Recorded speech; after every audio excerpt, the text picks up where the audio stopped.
But in a case that the processes and procedures are not compliant with what is in the Constitution, we will not involve, we will recuse ourselves from the dangers that lie ahead. It's not a threat, except if somebody is of the opinion that this very amendment will not be compliant with the laws of Sierra Leone. So to me, one commendation I want to give to this parliament is that we have been very consultative on several occasions. When issues rise up in parliament, we would come together, we'll hang it, and at the end of the day, we'll have a common meeting point. I hope and pray that procedure continues. Like I said, we on this side are not averse to this. I'm speaking on behalf of the opposition. We are not averse to this,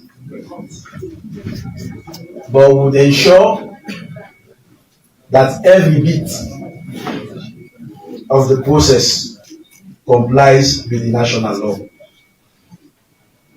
I also made to understand that the bill presented to Parliament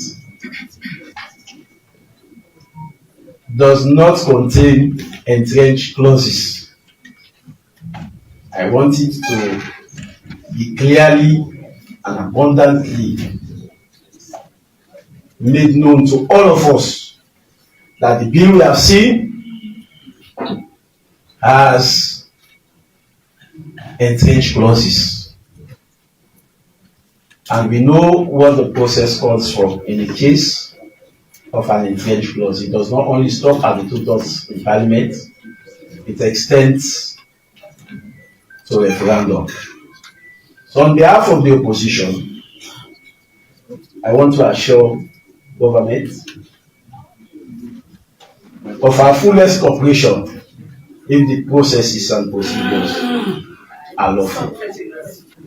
But if they are not lawful, we will not cooperate. They are not lawful. Who is that? Who is that? Order.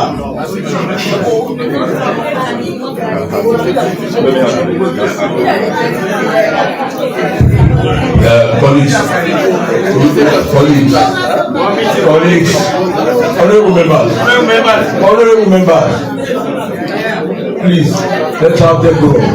Please, continue, sir. You see, they say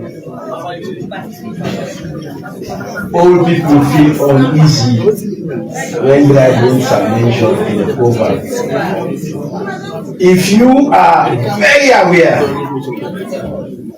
that the processes through which this constitutional amendment will be made are lawful, why would you even question? But again, I am saying this, and I want to be on record. I am saying this authoritatively, and I am saying this as the leader of the opposition, that will not fall for anything that is not lawful. Have this at the back of your mind. Have this at the back of your mind. You say you will go ahead. We will not stop anybody from going ahead. So I'm making my position very clear. I'm not reacting to other things. But this should have constituted part of my statement. I'm rounding up. I'm rounding up. You are protected. I'm rounding up. I'm rounding up. Yes.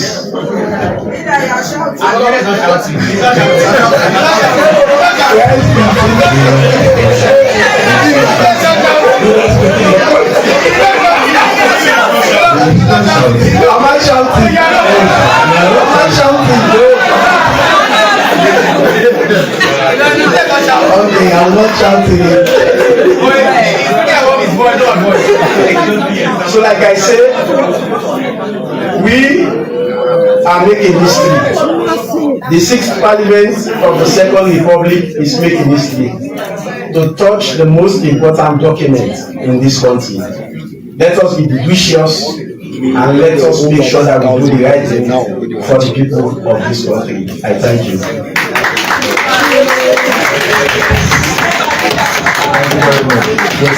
Thank you very much, leader, for the statement.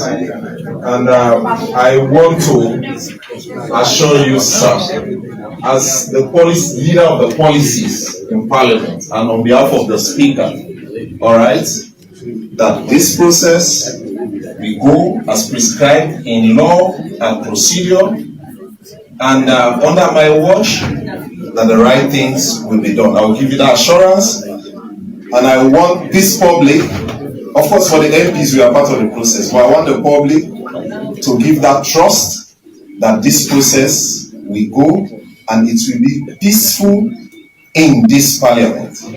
I want to give you that assurance. I'm giving you that assurance. This process, even this morning as we are seated here, the two leaders is with their approval. Leaders, sir, please, just your attention.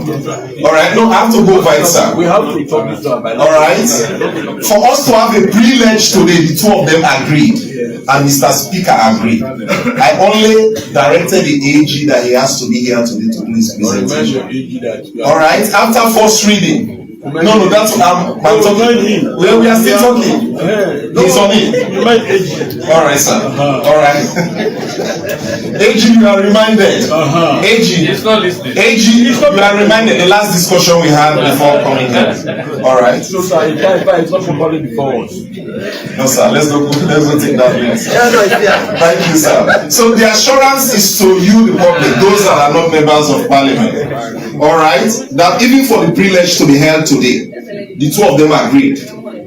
All right, that is how open and participatory it has been, and that is the way it will remain. The reason why we have not slated date for the second reading, I had a discussion with him. We've not been able to have a clear-cut timetable. I'm bringing up that to show the level of transparency that has been. All right, it's because I discussed with him and he could not give me any clear-cut timetable for the APC's lower level election because he wanted their members to be fully participatory. All right, so I have discussed with Mr. Speaker. I'm explaining to the general public, not necessarily you to MPs because you are aware. So what we did was to do the first reading and to leave the second reading a little bit relaxed. One, the public will be able to make their input, and at the same time, as they give us their timeline, we'll be able to select when we'll be having our second reading, which is actually the most important thing. No, he hasn't been able to give me a clear timeline. All right. So why I'm explaining this, and for the general public, for all those that will be going over radio, being constitutional experts, please do this clerk a favor. Put it in writing in a position. People have received something like 3 or 4. I'll be reacting to them. I'll be writing a special letter of thank you to thank them that they've put their opinions on paper and we appreciate it. And I'm going to get all of those documents for 2 copies, or perhaps 4 copies. 1 set for the 2 leaders, 1 for the chairperson, and another that I will keep with myself. And I'm also promised the legislative chair this morning, I'm going to make a summary of those key recommendations so that it will ease his own work and get it across to him.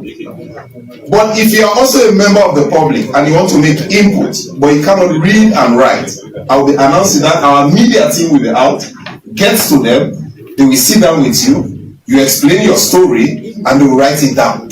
And it will be part of the process. We will not be having time to be listening to every conversation that you will be doing on the radio or on the television. Our media team will attend, but we are going to make this as open and transparent. The reason why I read a portion of the standing orders this morning, SO 47-2, all right, because they've taken up their time from their busy schedules to be part of this process. It would have been unfair for them to come. Some of them might want to make statements and they are not giving the platform for them to make statements, but you know it's a main. It is not mandatory. So I'm leaving that to the chair and the AG's office to say, okay, we want to, apart from honorable members, we want to hear this person, we want to hear of this person. But this is the assurance. This process is going through as prescribed in the Constitution and the standing orders. All right? After the second reading, it will be committed to the legislative committee, wherein, or maybe they will decide they want to get a committee of the whole house. If there are any amendments, like for instance reference to trench and entrenched clauses included, you can just expunge it at committee stage. Heaven and hell is not going to come down. The sky is still going to remain up, and this constitution will go through. But I will assure you, it will be peaceful and it will go according to procedure. Thank you. Thank you very much, Mr. Thank you very much, Leader of the Opposition, for reminding us about some of the laws surrounding this process. And also thank you very much, Mr. Clark, for the assurance that Parliament will adhere to the rules or the laws surrounding this whole process. If I'm to re-echo the remarks of the Leader of the Opposition, this is a defining moment in our history. We consider ourselves very lucky to be part of this process. You don't review or amend the Constitution on a daily basis. But the big question is, how do you want to be remembered in this process? It is not an APC constitution nor an SLPP constitution. It's the Constitution of Sierra Leone. So I want to encourage each and every one of us to keep an open mind when we approach this process. It's very important. We are setting the stage now for an inclusive society and pave the way for the new generation of game changers. So I want to encourage all of us to keep it in the manner we're trying to do right now. And I strongly believe by the end of the day, our representation will re-echo the thoughts of our people.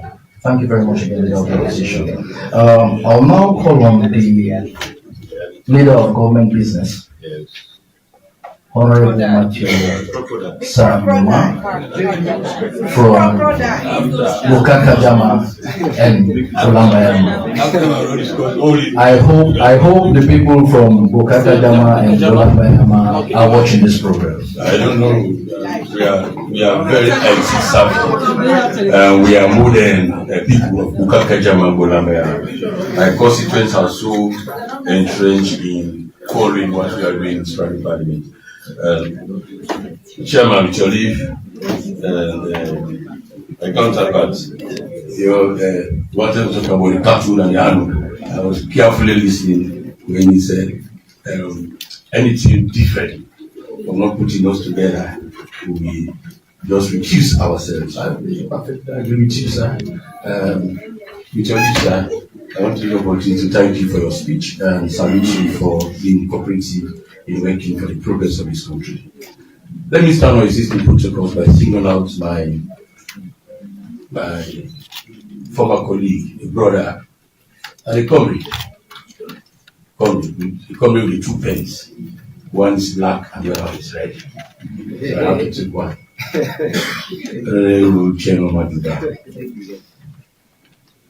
From that, I follow the existing protocols.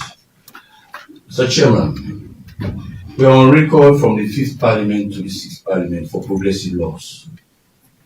We are not on records for abrogating the rules of procedure. We are not. I have evidences to the effect. Laws that are passed to the people of Bluff units all over the country, beyond Sierra Leone. I engage my previous counterpart, Honorable Chairman Maduba, in succeeding in passing most of the difficult legislations, because we believe that Sierra Leone is for all of us. Our similarities are far greater than our differences. And Sierra Leone is the only hope of the country we can do the things that we believe in, to have progressive laws that we can transform the trajectory of this country. When we started the repeal of Part 5 of the Public Order Act, people said we are not going to do it. We don't mean it. We succeeded in repealing it. Some people lambasted us, but today we are pleased right across it at the international platform that we did the golden laws, we ratified, we repealed Part 5 of the Public Order Act, the obnoxious laws. We are able to do so because we put Sierra Leone first at that moment. People are against, some people are for. Not everybody will follow us. We have our differences, but we should be futuristic.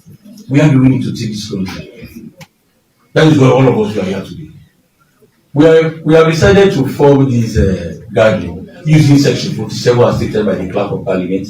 He has elucidated clearly on those points, understanding others. That we need stakeholders engagement. It's currently new. The Sexual Offences Act, we started with that as a progressive law under the administration of the opposition, Chairman Majuba. We have people coming. If at the last minute we wanted to pass the law, they said they have their opinions, they have something to input. We looked at it, it was important, and that was included. And you see this part of that law. But there are things that we still need to do. The Sexual Offences Act. We did agree on at administrative levels to have the forensic testing, so we have proper evidence in terms of prosecutions. So we can have ourselves clear in mind what we are going to do. Yet we are still on that trajectory to have funding for us to do forensic tests when it comes to investigating sexual offences issues. Mr. Chairman, I know that a few of those things are done. We came down to the Gibi Act. Then the women are bluffing with it all over the place. They came, these are proposals. This was the proposal. Even if they are put in an entrenched clause, when we go to the chamber, we just remove. We know the rules of procedure. That's a proposal, it's a government motion. It's a proposal from the minister. We can even decide not to even consider any of these clauses and stay where we are. Because we are progressive, we are open-minded people. We have allowed the public using 47 of the standing orders to make sure that we discuss this bill in the interest of Sierra Leone. Another point, when they give the act, when they give the BK, there was no provision for women's empowerment. There was no provision. Like we did for the repeal, we had to amend the INC law. The act was amended to accommodate some of the things that you are going to come with. If you repeal, what will be the other laws that you depend on if your civil liberty is abused? We don't want people to say, oh, there is lacuna, we have done this. What about other citizens who are exposed to these people? We have to be professional journalists. We came into this hall, we have some buha between one stakeholder and the chair. Yeah, that is natural. We settle it. But we did not take our eyes off the ball. We succeeded in having a reformed IMC Act that accommodates everybody and also the repeal. In the Gibi Act we have today, there's one provision to empower women. There's no provision to empower women. We did that principally because you can't be one to empower women and you deviated completely for what you proposed to us. Blah, blah, blah.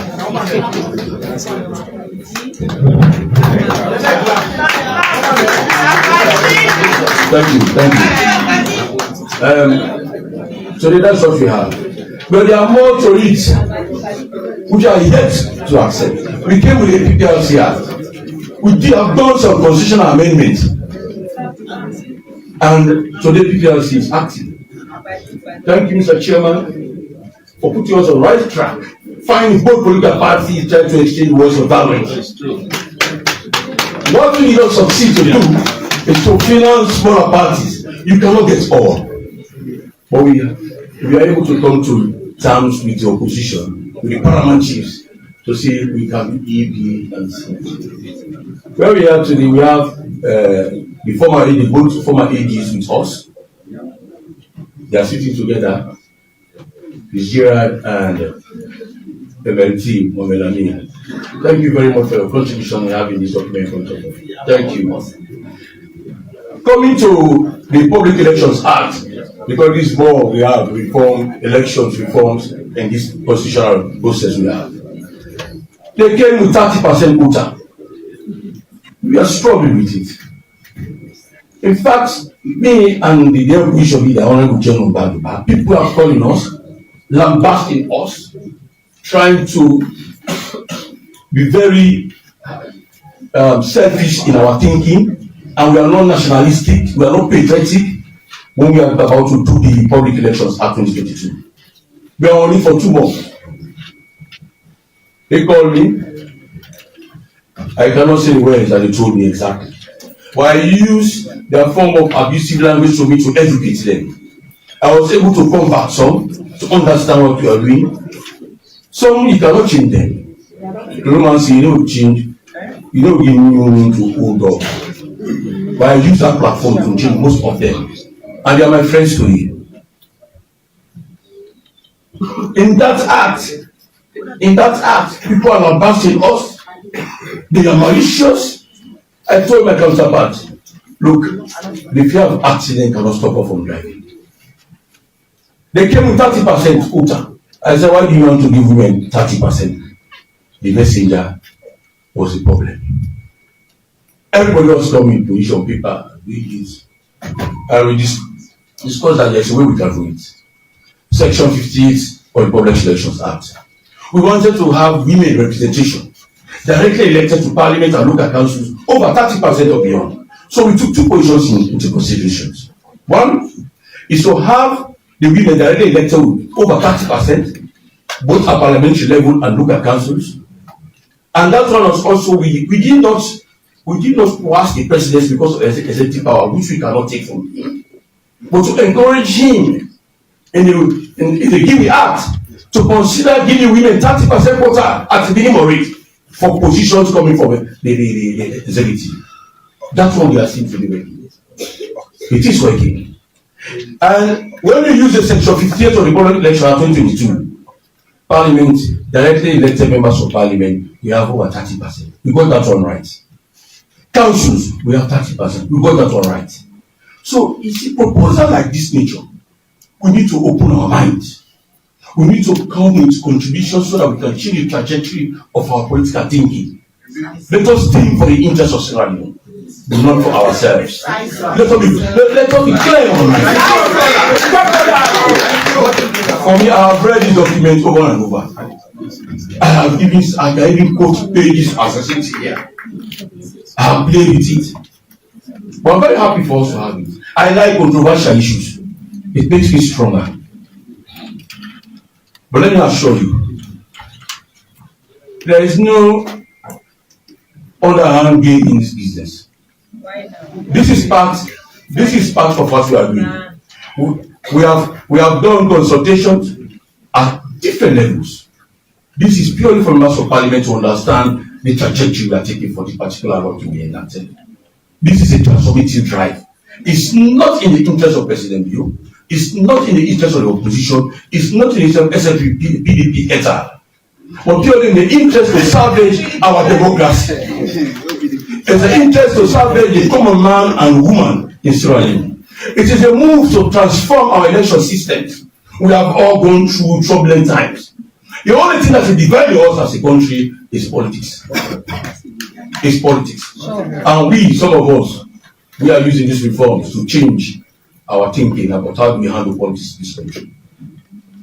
That is why nobody can deviate me for my friendship and my brotherhood, General Maduba, the APC and SFP. It has nothing to do with our political thoughts. That's why I was able to use my friendship as a brother to look at Sierra Leone to do the reforms. Likewise, I'm doing with my honorable member, Abu Kambu. A comrade and a brother. Yes. We cannot allow those who are thinking selfishly to drive us to a crazy debate. But we can shape the lives of our people who we represent effectively here by doing the right thing. Open consultations. Let me assure you, this is not new. This will end. As the clerk said, we are going to have continuous deliberation on these things with the stakeholders. You have your positions. Bring your position to the class of Parliament. We can deliberate on them. We come to legislating after the debate. We come back to sit to look at clause after clause, and we go back to debate some of these clauses. We know the rules of procedure in enacting constitutional instruments. We know very well. We cannot surrogate that one for anything. But let me assure you that we are being a very progressive parliament and will continue to do so. And as parliament, we don't live because we are APC, SLPP, and the paramount chiefs. We are family here. I'm fully aware that the public don't like parliament, but they would like to use the parliament to divide us with its chaos. We cannot allow that one. I will beg backwards. If it costs us 100 times, the SLPP and the APC and the paramount chiefs to continue to deliberate on this document, to have a consensus document where we can stand, so that it can benefit Sierra Leone, not any single political party. We are doing this in the interest of Sierra Leone. So those who have listened from a lot of social media discussions, we are starting somewhere. We have had white papers from APC and SLPP. We are still moving. We are not going to throw them on the table. We look at them one after the other. Those are supposed to go for referendum. The AG and the government, they will take care of that one. If it comes to us, we'll follow the proper rules of procedure. So that's the assurance I'm giving you. Like this is not even today. Even if you are not given the opportunity to talk here today or to make your contributions, you have a bigger platform to write for us. Let us make our position nationalistic.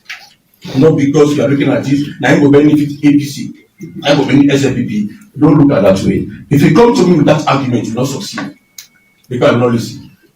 So I thank you very much for coming. I thank you for your contributions, especially for AG. You have been very magnanimous in dealing with this document. It's not easy to have it. As I said, the public don't like parliament. That is clear. Because when we are talking about our welfare, the stakeholders will go after us. If I talk about city fees, they will forget about this document and go after us. We talk about medical, they will like to follow my MPs. But you don't have a vote. Not even taking consideration the MP is sick, is going abroad.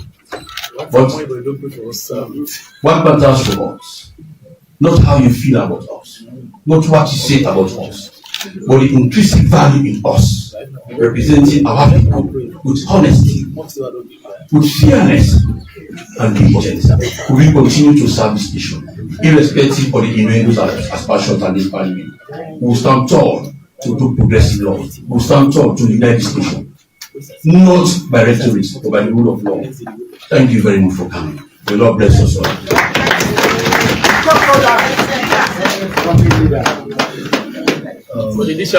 Thank you very much, leader of government business. It's clear from your remarks that strong leadership is critical for constitutional review process, especially when you have to navigate complex political transition, and also to ensure that the resulting document from this exercise has the legitimacy it deserves. I think a well-led, transparent and inclusive process will ensure that kind of public ownership we want for this. And I strongly believe that we're going to achieve that. Again, it's an issue of active participation and total involvement of each and every one of us. Sierra Leone is the bigger picture. Let's remember that. Thank you very much again, leader of government business. And I'll now call the Attorney General and Minister of Justice for his remark, Mr. Alpha Sise Esquire.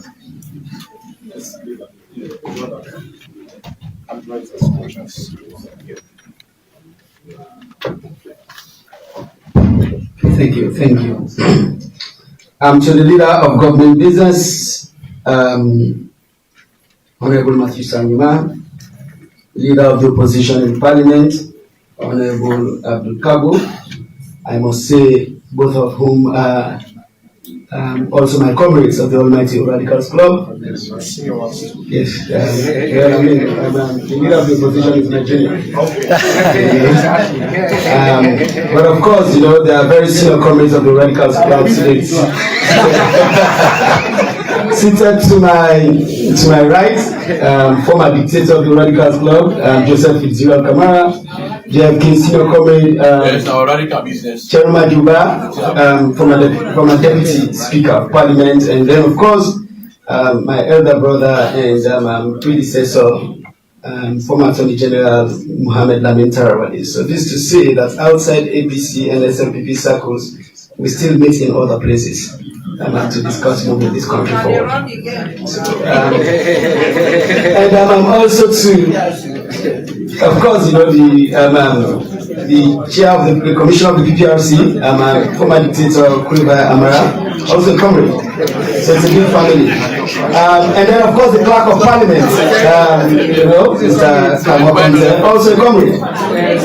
So there are others seated, and of course, the Minister of Information and Civic Education, also a comrade. So it's a big family. It's a good family. Well, he's my junior comrade.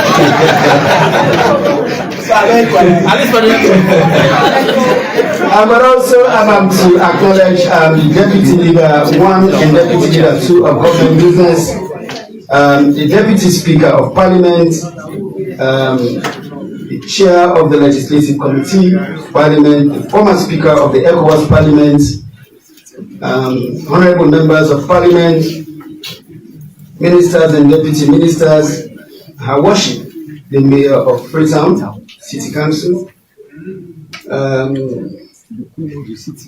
as civil society partners who have also been crucial to this process, development partners, ladies and gentlemen, good afternoon.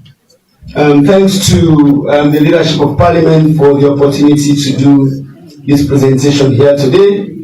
I'd like to say that this is part of doing the people's work. Mr. Chair, we are glad that this bill before you has generated significant public interest. When we decided to move beyond the traditional means of gazetting bills in Sierra Leone by posting an electric version of this bill to the public, this is exactly what we anticipated: public interest, public discourse, and public feedback. We are glad to have accomplished that. For us as government, we do not want these public engagements to end with the pre-legislative hearing we have today. We want this to be the beginning. We want these discussions to move into the days and weeks ahead as we strive to produce a constitution that will work for the people of this country. In the days and weeks ahead, we look forward to having constructive discussions with various groups, with our civil society partners, political parties, women's groups, youth groups, our development partners, other marginalized groups, including persons with disabilities, and with the broader Sierra Leone public. This is because this is just a bill. It is not meant to be the final document that becomes law. It is meant to lay the foundation for broader public discourse and feedback. And that is what we will do with this process. As a people, Mr. Chair, we should embrace this moment as a historic opportunity for democratic renewal in our country. Our country is embarking on several reforms that will inform the nature and character of our governance system for decades. We are in the middle of major electoral reforms at a time when we are trying to conclude a long-standing constitutional review process. These are major undertakings that we must all embrace and accompany to completion. I like to say that, like a running train on the track, these reforms must go hand in hand. His Excellency President Julius Maada Bio remains steadfast in his commitment to conclude our nation's constitutional review process, a journey spanning over 2 decades. This is not merely about legal reform. It is about strengthening the bedrock of our democracy. The President has made it clear, finalizing this process is central to our governance agenda, alongside transformative reforms in the public sector and other pillars of the Big Five game changers. The reforms we discussed in this bill come as a result of our acknowledgement of the challenges we have faced in our electoral and governance architecture. While we acknowledge these challenges, we must also note that as a nation, we stand on the shoulders of a remarkable democratic journey, one forged in the fires of adversity and sustained by our unyielding commitments to peace. Since emerging from the darkness of civil war, Sierra Leone has held 5 consecutive democratic elections, each a milestone in our collective journey. Among these, 2 historic transfers of power to the opposition in 2007 and 2018. These stand as towering achievements that we should celebrate. But these were not merely political events, they were triumphs of national character, proving that our democracy is not just functional, but it's maturing. For a country that went through decades of one-party dictatorship, subjected to military coups brought to its lowest ebb as a result of civil war, the journey we have walked to this point, though not perfect, is one that we must celebrate. Yet, let us be candid that no democracy is without its trials. We have navigated several challenges as a nation. We've had to deal with election disputes, we've had to deal with institutional gaps, and yes, we have had to deal with moments of polarization. But the truth we must cling to is this: and these challenges are not indictments of failure.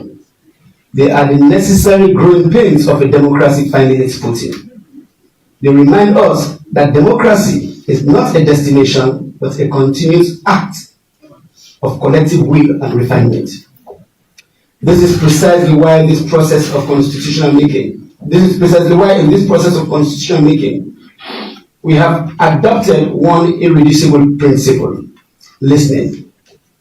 Listen not just to the powerful, but to the market woman in Waterloo who fears that her vote doesn't count. To the youth activist in Go who is demanding a seat at the table.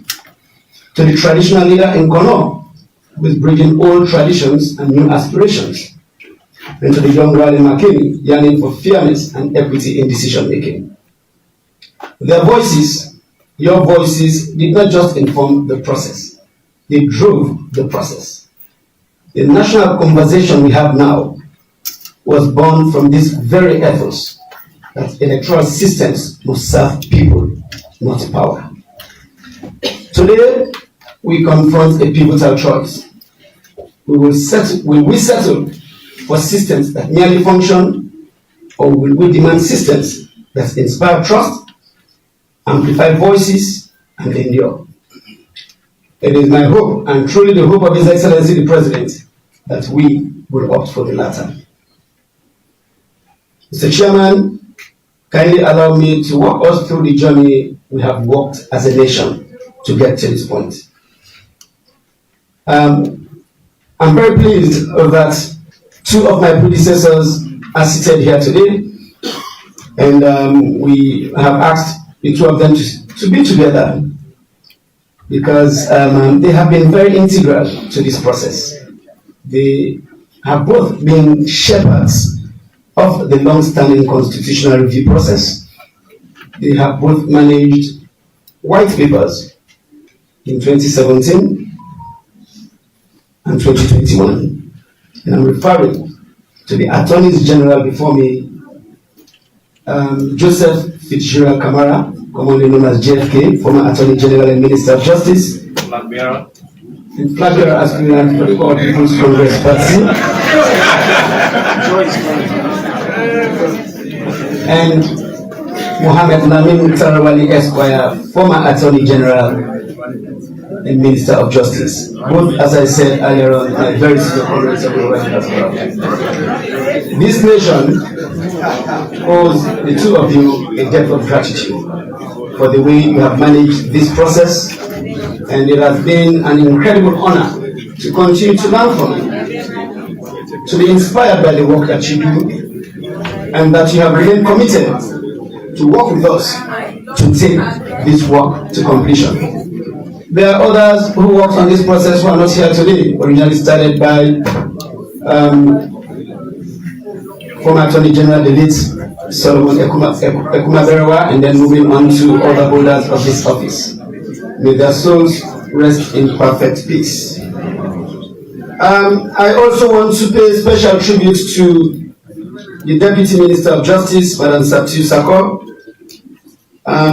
whose commitment to make sure that we have a gender-responsive constitution has been inspiring. In the weeks ahead, the Deputy Minister of Justice and I will intend to have detailed engagement with women's groups to make sure that this constitution works for women of Sierra Leone. I also want to pay tribute to two persons who have been integral to this process, I would say, who are authors of a significant part of the bill that we have before us. The co-chairs of the tripartite process, Dr. Emmanuel Gaima, who represented the government of Sierra Leone, co-chair, and Dr. Kelfana Mara, who represented the All People's Congress in the tripartite process. I say this to let you know that the bill we have before us has two major sources. One, the Kawan constitutional review process managed by two AGs before me, and the tripartite process managed by the two co-chairs I have just mentioned. There is nothing else that government has added to this bill outside these two processes. I think I have been very public to say yes, there are one or two provisions that have been amended, which is really what governments do, right? With white papers, you accept, you reject, or you accept with modifications. We've been very public about these, and these will also form the basis of discussions that we will have in the weeks ahead. And credit also goes to our civil society and development partners who have continued to support this process. Your input has been crucial, and we look forward to continued engagement with you on this.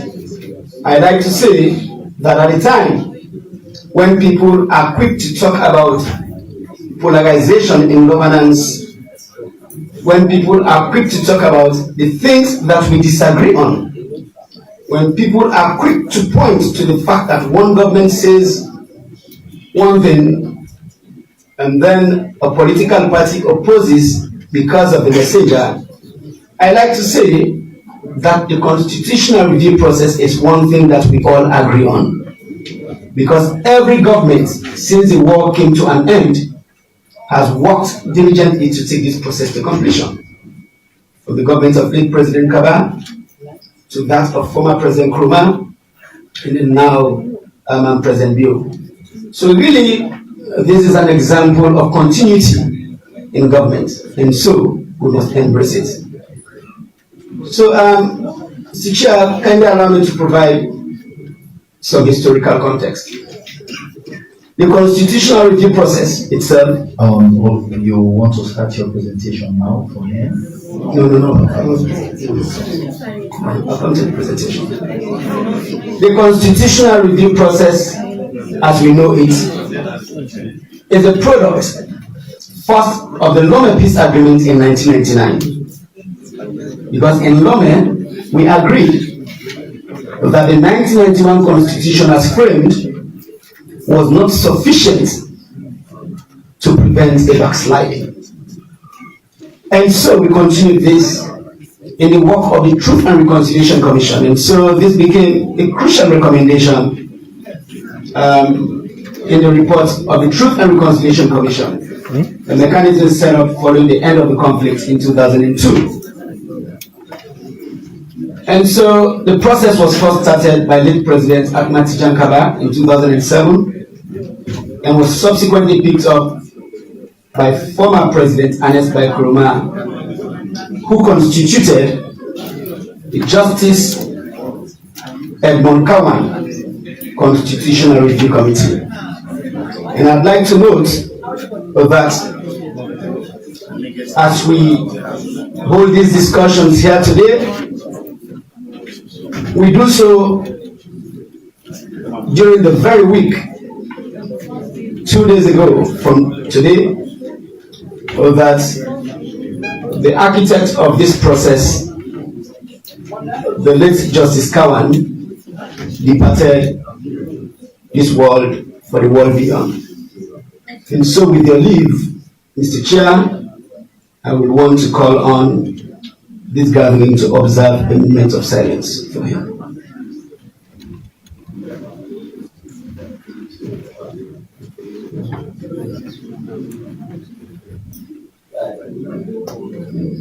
May his soul and the souls of the faithfully departed rest in peace.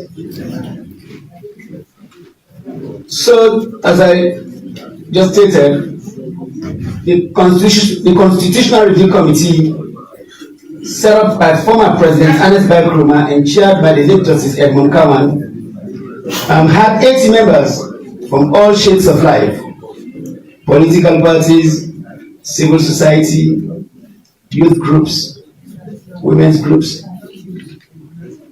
journalists, etc., etc. The committee itself operated from 2013 to 2017 with technical and financial support from UNDP, UN Women, United Kingdom, European Union, and then the Ministries of Foreign Affairs of Kenya and Ghana. So really the process has been as participatory and as inclusive as possible, and has been done in the national interest. The figures are there to speak to it. The 80-member Justice Edmund Kawan Constitutional Review Committee held over 10,000 public consultations with various stakeholders nationwide, over 10,000. Had 133 stakeholder engagements with women, youth, political parties, paramount chiefs, local councillors, CSOs, media, lawyers, etc. Consulted with 198 MDAs, commissions, religious groups, and other institutions. Had 80 expert engagements on key constitutional issues. Received over 150 position papers from political parties, MDAs, and various groups. Had over 20,000 hours of airtime over the media, included live debates, jingles, theme songs, etc. Distributed over 70,000 forms for people to answer questions and provide responses to key constitutional issues, or really lay out their own views or aspirations for what a revised or a new constitution should look like. It operated a website that received 40,960 visitors, had a Facebook page that had over 12,000 followers. When you consider internet penetration going years back, I think those numbers are telling. So the Kawan Constitutional Review Committee handed its report to former President Koroma in January 2017, and in June 2017, the government of former President Ernest Bai Koroma issued a white paper in which it accepted some recommendations and rejected some. And then there was a transition in government. Following his election in 2018, His Excellency President Julius Maada Bio decided to pick up the process from where it was left in 2017, after Justice Kawan submitted a committee's report to former President Koroma.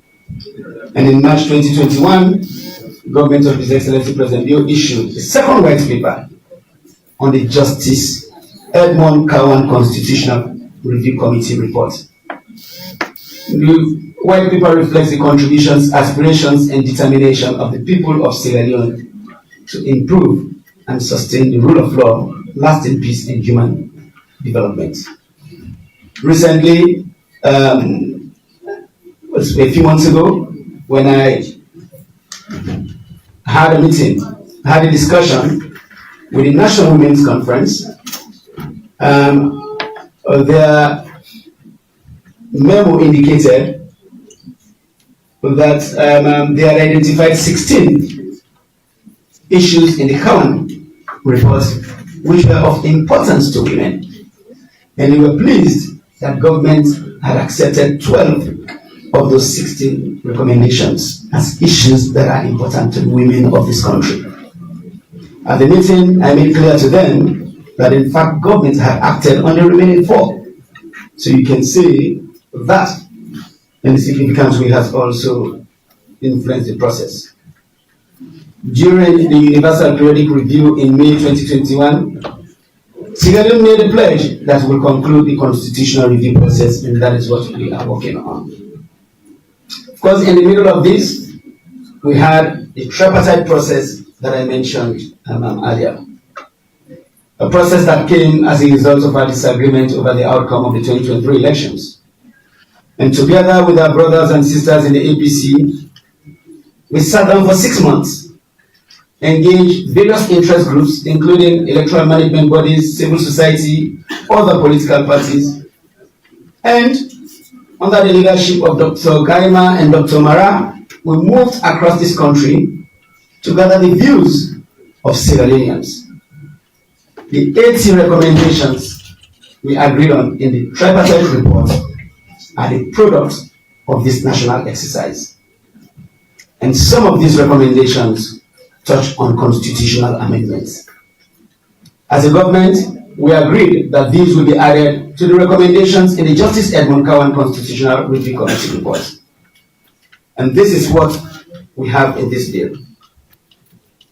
If anyone tells you that the provisions in this bill are the creation of government alone, they have lied to you.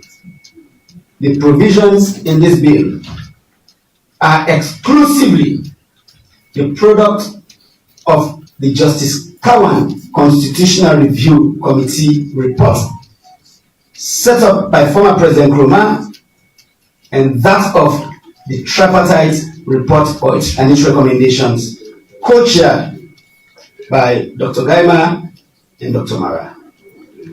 Government has not added anything, but I've been very public to state that yes, there are 1 or 2 provisions that government has amended, which is the right thing to do, but they are not set in stone.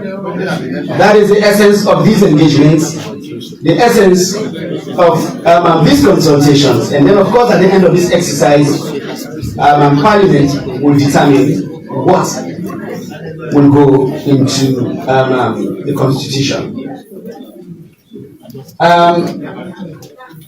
So I like to say that we have not done this in hiding, but to also say that a lot of people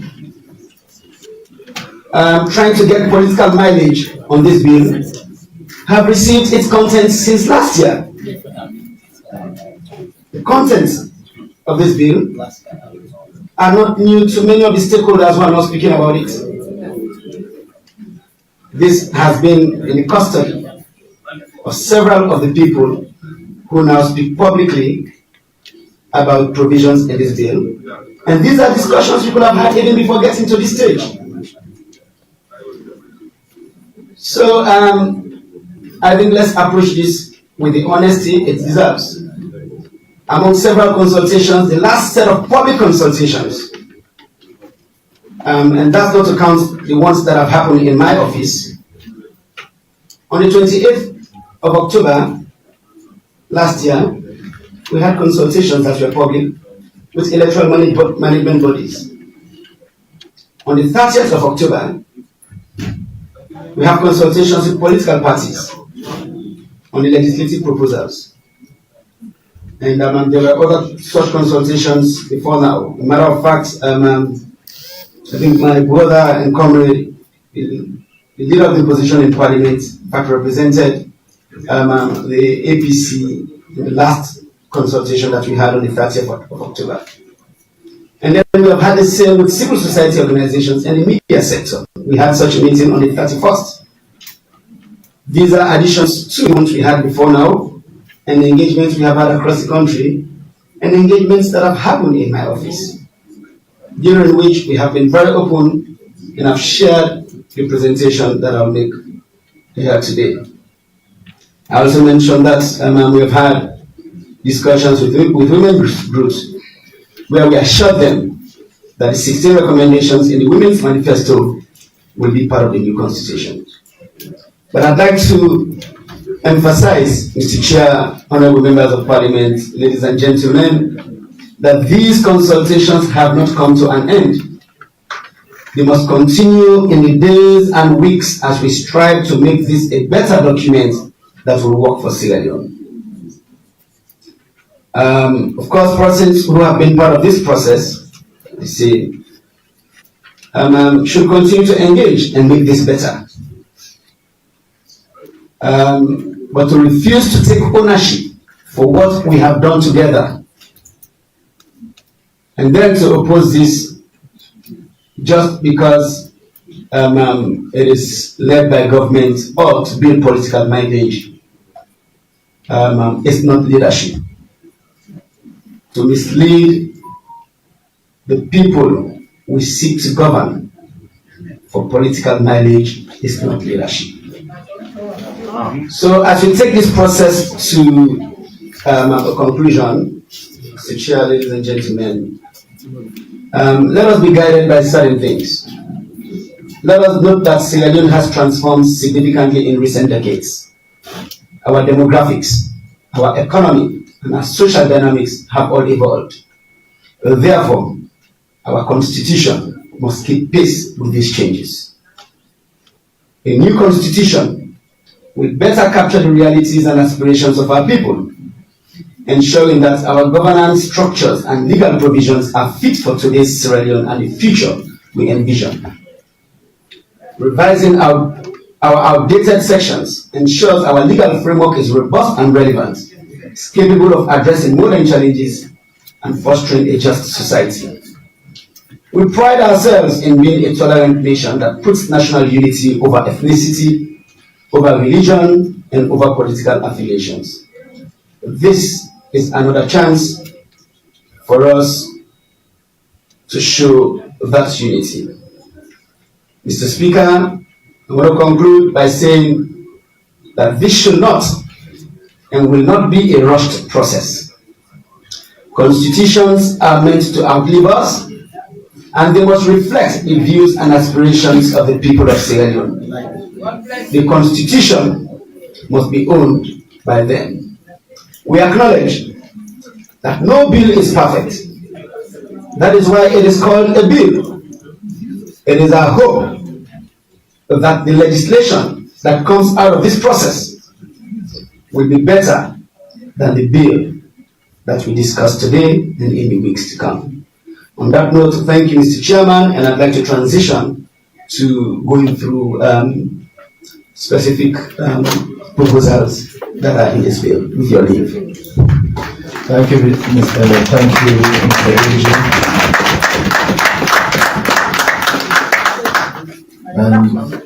I want to thank you for giving us an in-depth view of this constitutional review journey.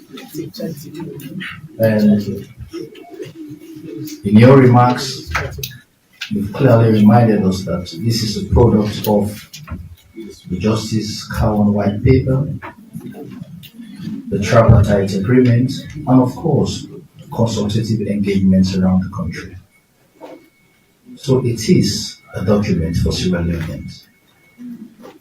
And I think as a parliament, it's also our responsibility to ensure that we come out with a document that will meet the expectations of Sierra Leoneans.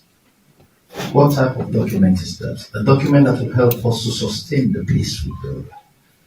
A document that will help us build national cohesion. a document that will help us maintain the rule of law, a document that will help promote human development. So the document is now in the hands of Parliament, but it's good to remind us that the discussion will continue. As representatives of the people, we're open to all suggestions, position papers that will come from the public, to ensure that we incorporate them into this document and that we reflect their voices. So I think now we are going to proceed to the presentation proper. We're going to look at, I don't know the method you're going to use, but maybe provision after provision. And then members will have the opportunity to ask questions and maybe offer suggestions. And then, of course, maybe seek clarification where necessary. So, AG, the floor is yours for the presentation. Thank you very much. Sure.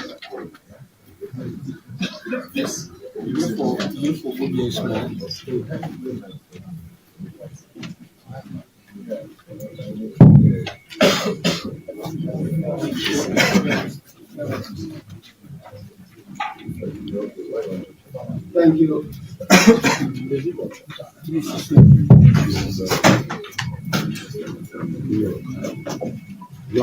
This camera is just put hand. Thank you, Chair, But you can't be and leadership of Parliament.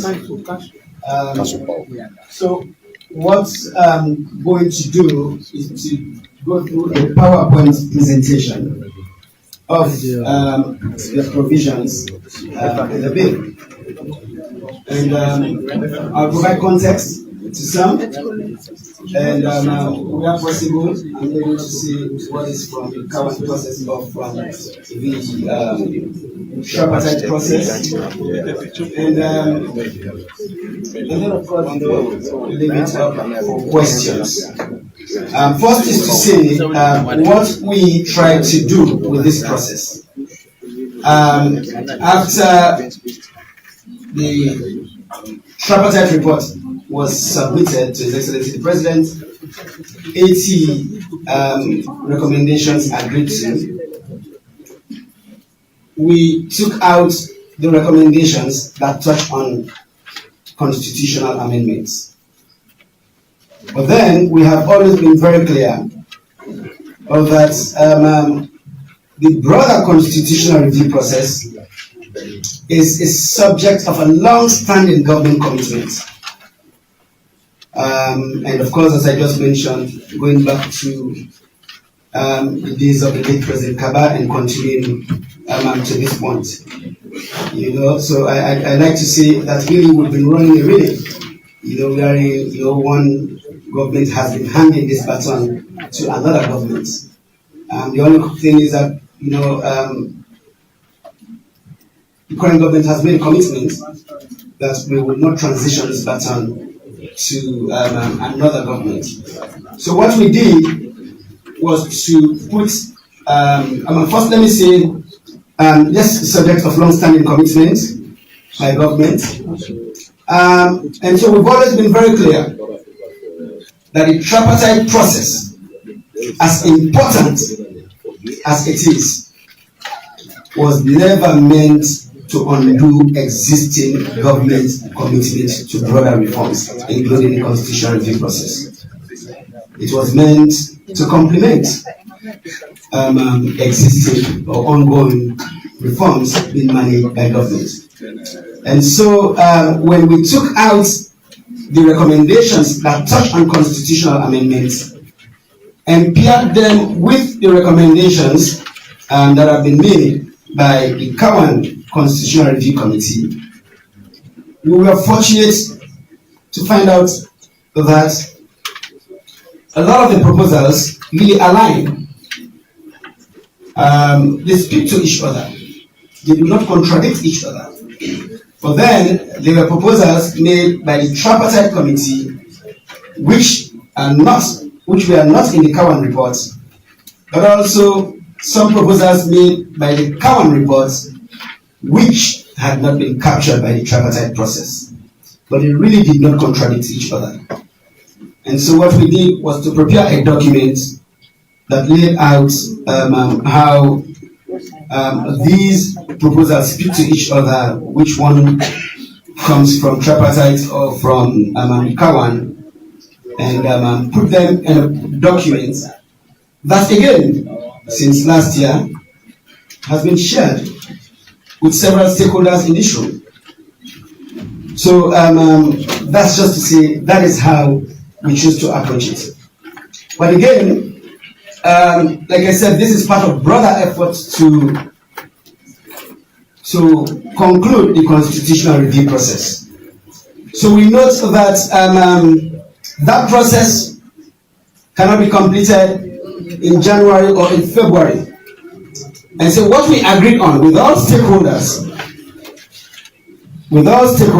what we agreed on was that because elections are time sensitive, you do not want to undertake electoral reforms, or you do not want to amend provisions that touch on the conduct of elections close to elections.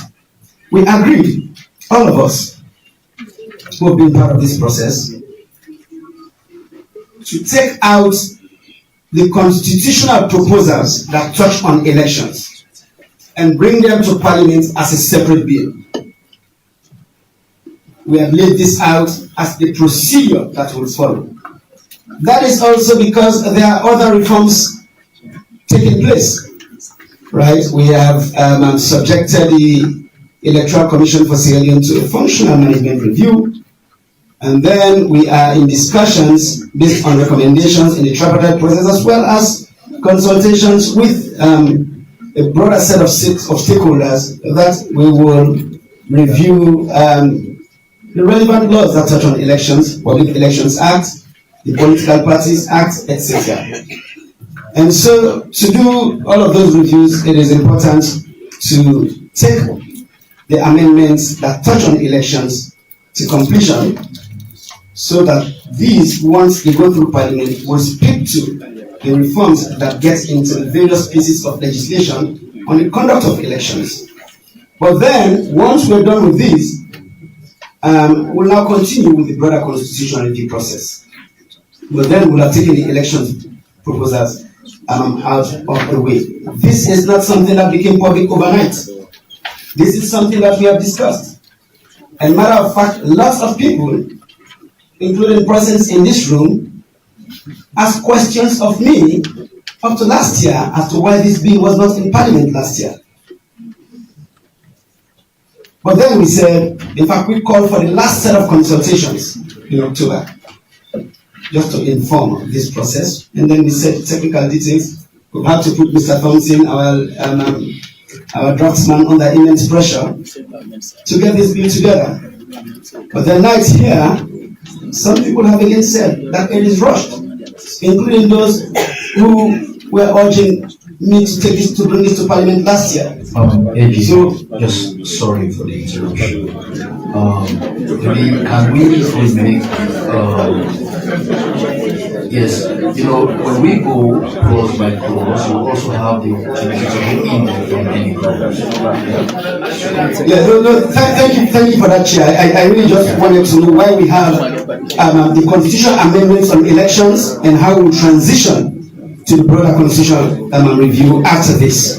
So please let's go to the first slide. So one, it is recommended that the Electoral Commission be renamed to National Electoral Commission for Sierra Leone.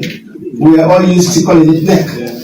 And so it is proposed, not by government, it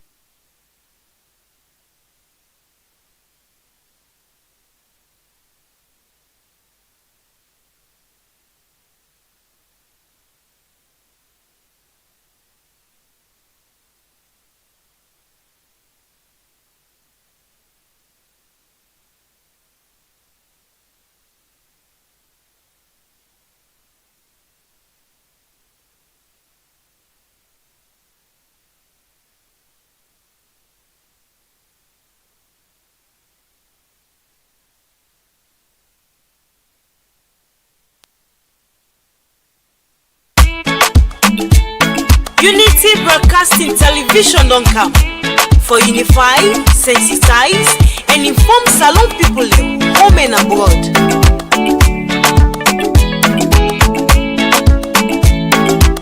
Do you want to enjoy the much needed fiber internet facility for both home, office, and business growth? Then Fastnet Sierra Leone is your answer. Fastnet SL Limited offers you unlimited network with seamless opportunity to surf the internet anyhow with an affordable money to pay for. Our service is fast like a flash, and our bandwidth is the best in Sierra Leone. With Fastnet, internet doubt is over forever. Also with Fastnet, you will love to enjoy the world of digital reality as much as you can. We are service oriented, customer friendly, and we are here to give you the best out of the rest. We are located at Madungo Town, opposite Water Street off Congo Cross in Freetown. For more inquiries, you can contact us on 079-834047, 074-982-125. Fastnet, always connected. Do you want to enjoy the much needed fiber internet facility for both home, office, and business growth? Then Fastnet Sierra Leone is your answer. Fastnet SL Limited offers you unlimited network with seamless opportunity to surf the internet anyhow with an affordable money to pay for. Our service is fast like a flash, and our bandwidth is the best in Sierra Leone. With Fastnet, your internet doubt is over forever. Also with Fastnet, you will love to enjoy the world of digital reality as much as you can. We are service oriented, customer friendly, and we are here to give you the best out of the rest. We are located at Madungo Town, opposite Water Street off Congo Cross in Freetown. For more inquiries, you can contact us on 079-834047, 074-982-125. Fastnet, always connected. Do you want to enjoy the much needed fiber internet facility for both home, office, and business growth? Then Fastnet Sierra Leone is your answer. Fastnet SL Limited offers you unlimited network with seamless opportunity to surf the internet anyhow with an affordable money to pay for. Our service is fast like a flash, and our bandwidth is the best in Sierra Leone. With Fastnet, your internet doubt is over forever. Also with Fastnet, you will love to enjoy the world of digital reality as much as you can. We are service oriented, customer friendly, and we are here to give you the best out of the rest. We are located at Madungo Town, opposite Water Street off Congo Cross in Freetown. For more inquiries, you can contact us on 079-834047, 074-982-125. Fastnet, always connected. Do you want to enjoy the much needed fiber internet facility for both home, office, and business growth? Then Fastnet Sierra Leone is your answer. Fastnet SL Limited offers you unlimited network with seamless opportunity to surf the internet anyhow with an affordable money to pay for. Our service is fast like a flash, and our bandwidth is the best in Sierra Leone. With Fastnet, your internet doubt is over forever. Also with Fastnet, you will love to enjoy the world of digital reality as much as you can. We are service oriented, customer friendly, and we are here to give you the best out of the rest. We are located at Madungo Town, opposite Water Street off Congo Cross in Freetown. For more inquiries, you can contact us on 079-834047, 074-982-125. Fastnet, always connected. Do you want to enjoy? As I described in the previous slides. And then, of course, in transitional provision. And then a proposal to rename the PPRC Constitution to read as Political Parties Registration and Regulation Commission. So this is the other provision out of the tripartite process recommendation 70 of that proposed to deregister political parties that do not win local or national elections after 2 successive general elections. But then, of course, we've said that this should be considered alongside the functions of a political party under Section 35 of the Constitution, where the functions extend beyond winning elections. Again, I want to particularly put this in context. Yes, it came out of the tripartite committee. Because we did not want to appear to be deleting recommendations, that is why we put this here while stating government's position on this, which is that political parties exist for more than just winning elections. Political parties exist to also represent the views of the minority.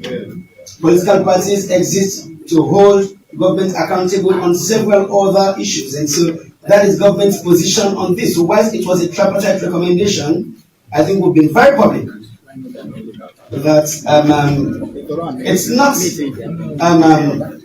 a proposal that government is really going to support. We have taken a principled position that is here, collecting responsibility from the tripartite process of coming into this being. This is not our position. I think we've been very clear on that.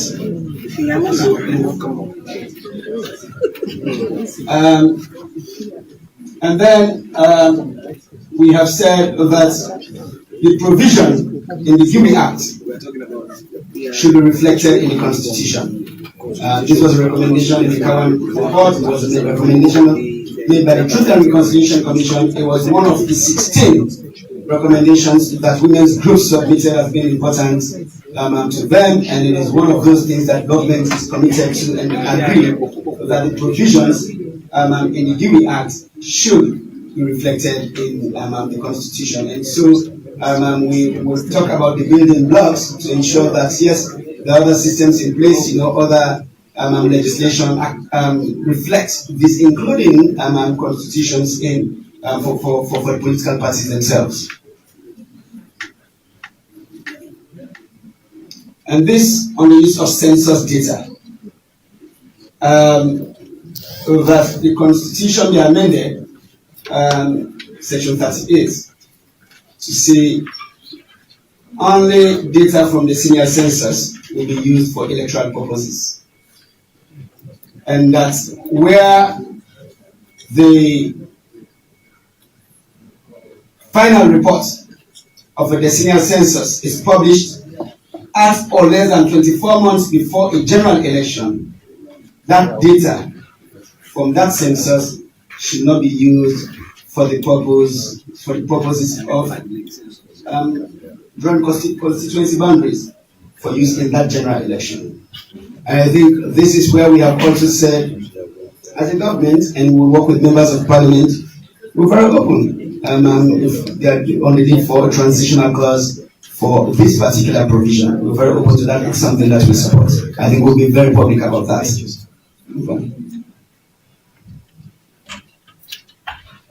And then, of course, these are the technical details of that amendment.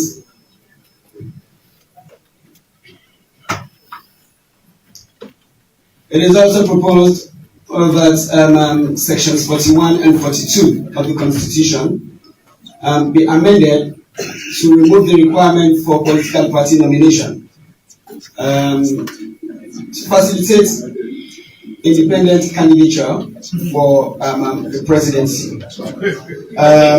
We know it's a thorny issue, but we also note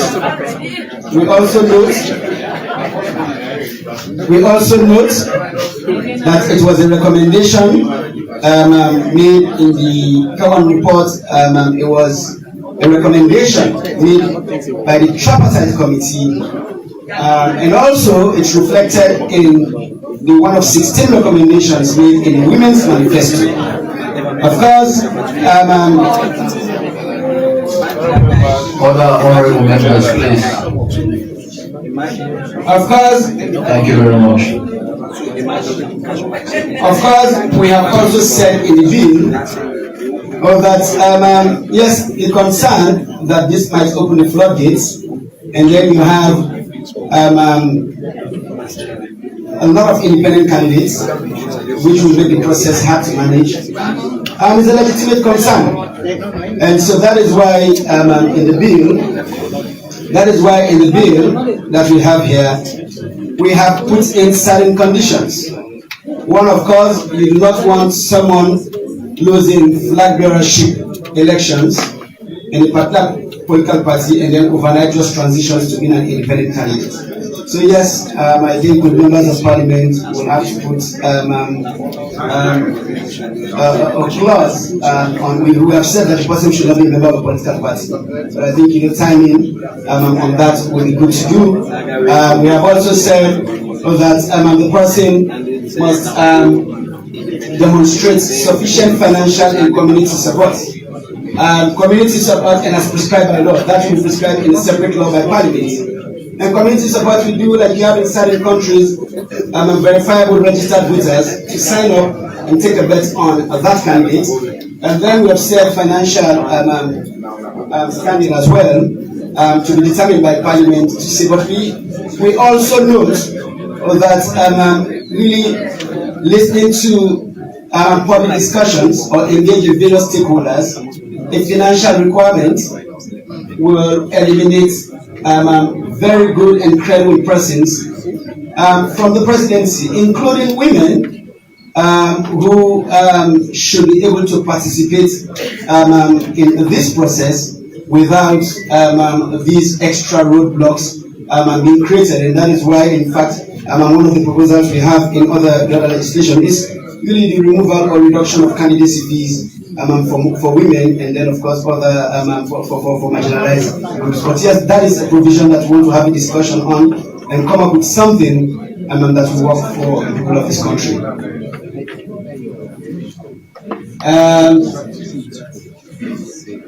So yes, that will.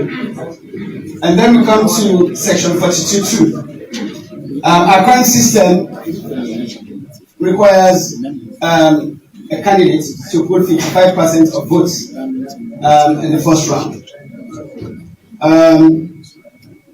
Then, of course, we've had to deal with the challenges of runoff elections. In fact, someone brought to my attention that the runoff elections sometimes are even more problematic than those on the first round of elections.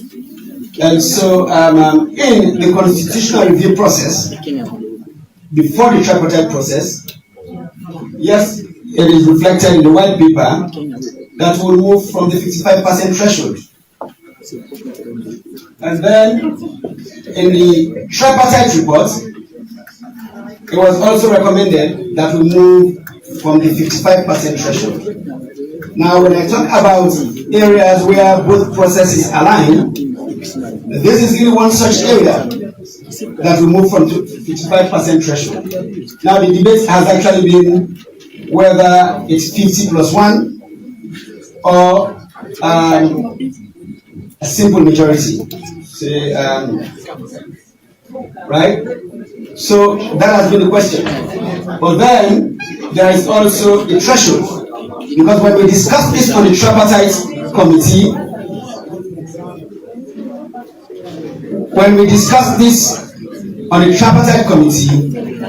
we talked about moving from the 55% threshold, but I think we also discussed the need to keep this country together. And so that is why the tripartite report recommended that yes, you move from 55%, but you also have the threshold system. And yes, tripartite recommended that the candidate must also pull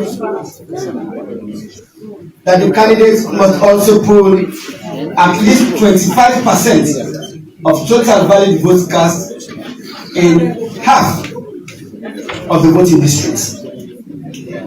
I think I've been very public to say that is what tripartite recommended. So 16 districts, that would be 8. But then when we discussed this, and again, this is not a surprise because, I have raised this repeatedly, that we have discussed this with government, with all stakeholders, saying half of the voting district doesn't really solve the problem.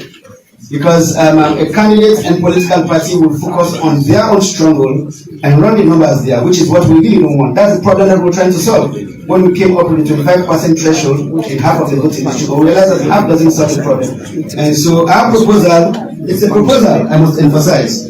Our proposal in this bill is that reduced from 25% to 20%, but now in 2/3 of the voting districts. And so yes, we want our political parties to have national agendas.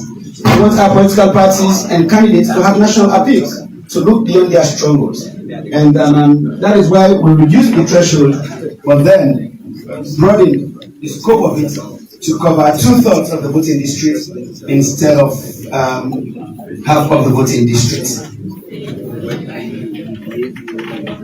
And then this,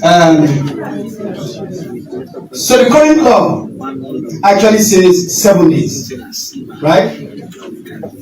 So the tripartite committee recommended was that where there is an election dispute, in an election where no candidate has met the threshold under section 42, that's to mean for an election that is meant to go into a runoff, then petitions should be filed within 3 days. If it's an election that will not go into a runoff, then the 7-day window prescribed by law actually is what applies. So this window applies only to an election that will go into a runoff, where a candidate has not met the threshold under section 42 of the Constitution. And then really, we have had to deal with cases where election petitions take forever to determine, to adjudicate. Right? It's a complaint that we have filed. We have all made. And so the proposal from the tripartite committee was that the matter must be heard and determined within 14 days. Now, of course, under the leadership of the two gentlemen I mentioned here, we did not just come up with these numbers. We actually also had a session with the judiciary on this to discuss what is feasible, and what will work in the interest of justice. And together, we arrived at these numbers. So they were not arbitrary, they were not the creation of the tripartite committee. But again, like we have said, these are proposals. I think let's all discuss, and then what comes out of Parliament should definitely be better than what we have put in the bill. And yes, this really lays out that yes, a person dissatisfied may file a petition within 3 days. And then once that is filed, the Chief Justice will notify the Commissioner, the Chief Electoral Commissioner. That's the Chief Justice is supposed to be representative of the court, and yes, I think at that level, in the context of elections, that's how correspondence should be exchanged in the office of the Chief Justice and that of the Chief Electoral Commissioner, not at the level of one judge informing other members of the Commissioner or the Master and Registrar. But the Chief Justice can give directives for that correspondence to be passed through the other administrative measures that are available within the judiciary. So yes, if no petition is filed, runoff to be held within 14 days of the notification.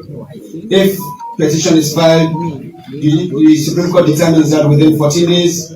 And then, of course, if upholds the declaration, subject of the petition, then runoff to be held within 14 days.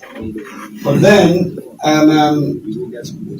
if the court opposes the declaration, but then if the court invalidates the election in totality, then a fresh election will be held within 60 days. And of course, we explained the runoff process here, candidate getting highest and second highest. Where two candidates. Much needed fiber internet facility for both home, office, and business growth. Then Fastnet Sierra Leone is your answer. Fastnet SL Limited offers you only. And then then the election should be reconducted within 60 days, then all persons who have participated in the first round of elections should be able to participate. That is only if there's a petition before a runoff and that election is invalidated.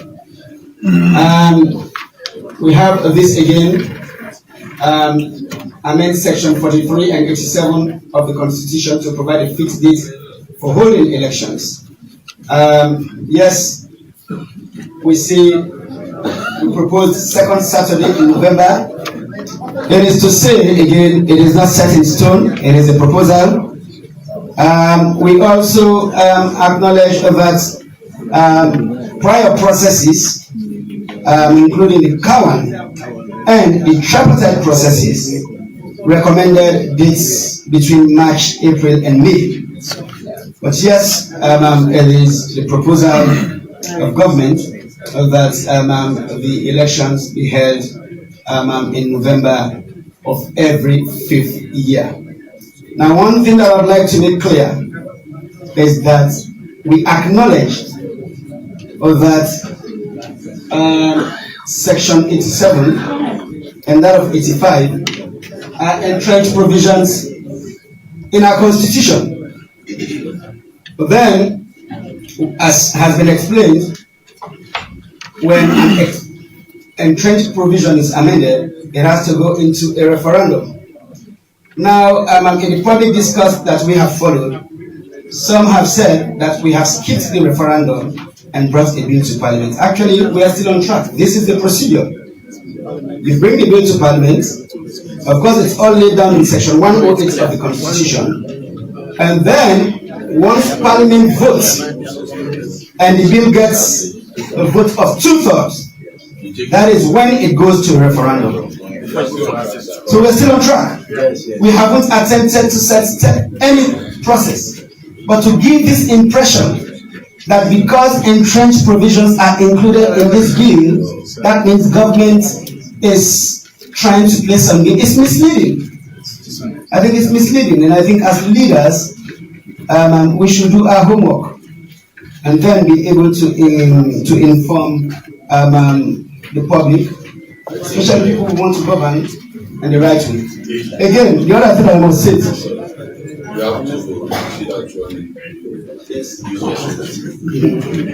we are live on here. Please take your time to explain. With leave of the leader of government business, SO2, as they say in Parliament, I'll explain this in Creole. Now, government no say, then section yaso, like section 87 and 85 of the Constitution na entrenched provisions. And for entrenched provision, a therefore go to a referendum. But the Constitution very clear.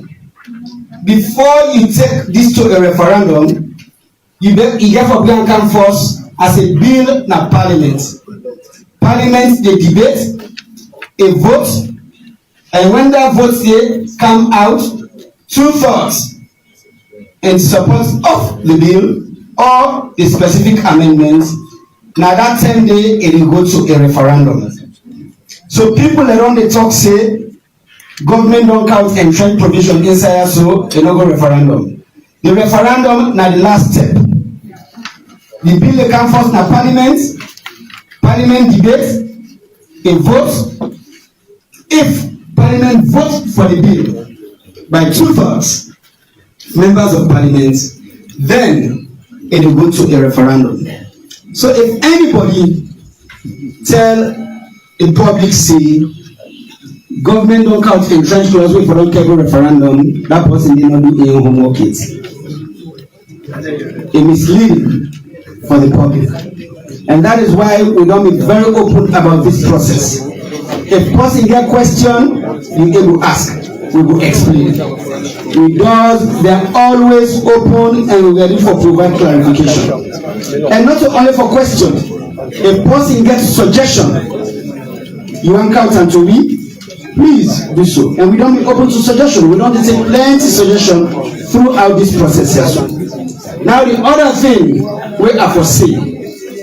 If anybody tell you say an entrenched provision and a non-entrenched provision not go be inside the same bill for amendment, not to so the constitution say.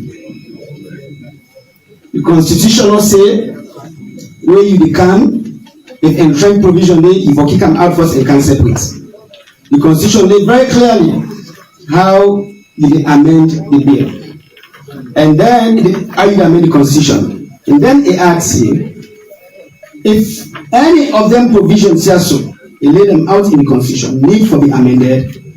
After Parliament don't vote, it will go into a referendum. So yes, we are aware. One thing where we don't say very clearly now that when we complete the electoral reform process, the proposals will touch on elections. Once we complete that, we will continue with the broader constitutional review process, where it lead into a referendum. But we just want to make sure, see, all the proposals from both the Cowan report and the tripartite report will touch on elections, we bring them come as one package. Now with Parliament deal work, then we put transition clause and say let me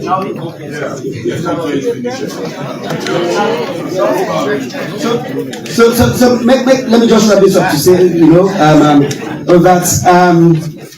that is where now Parliament can come and say, get transition provision. Say yes, this no will be in a certificate.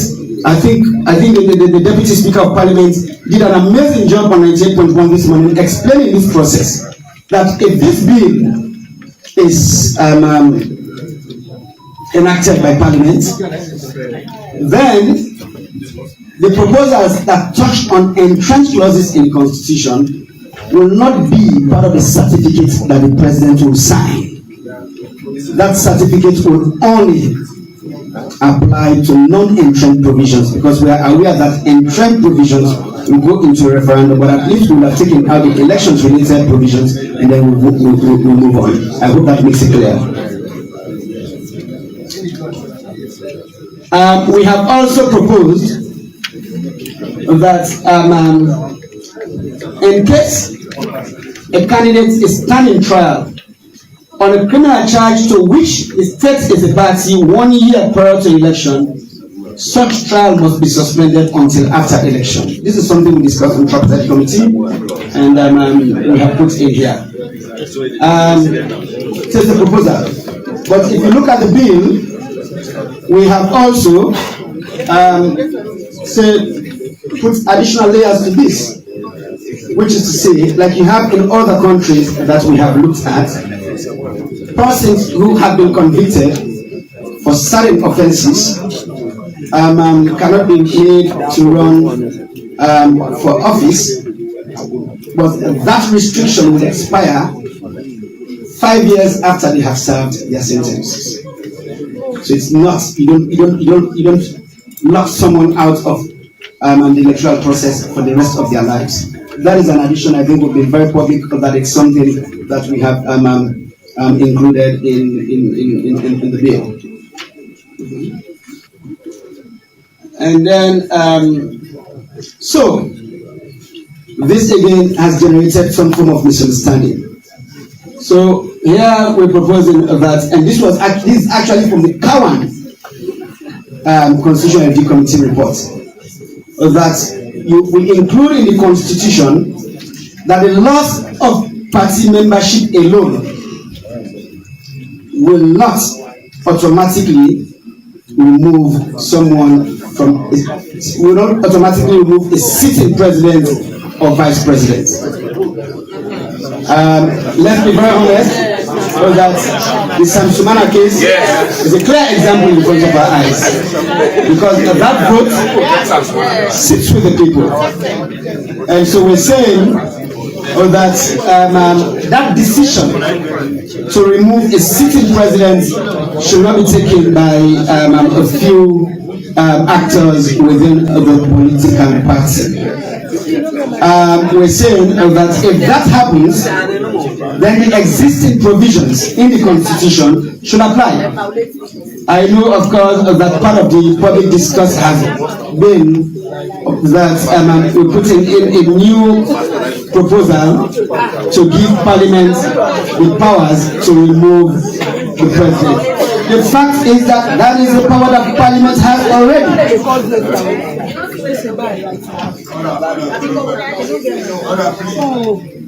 So this is a power that Parliament has already. The procedure is laid out in the Constitution. So all we are saying is that if a sitting president or vice president loses his or her membership in the political party that supported their candidacy, doesn't mean that they automatically cease to become president or vice president. It means the procedure laid out in the Constitution already will be triggered.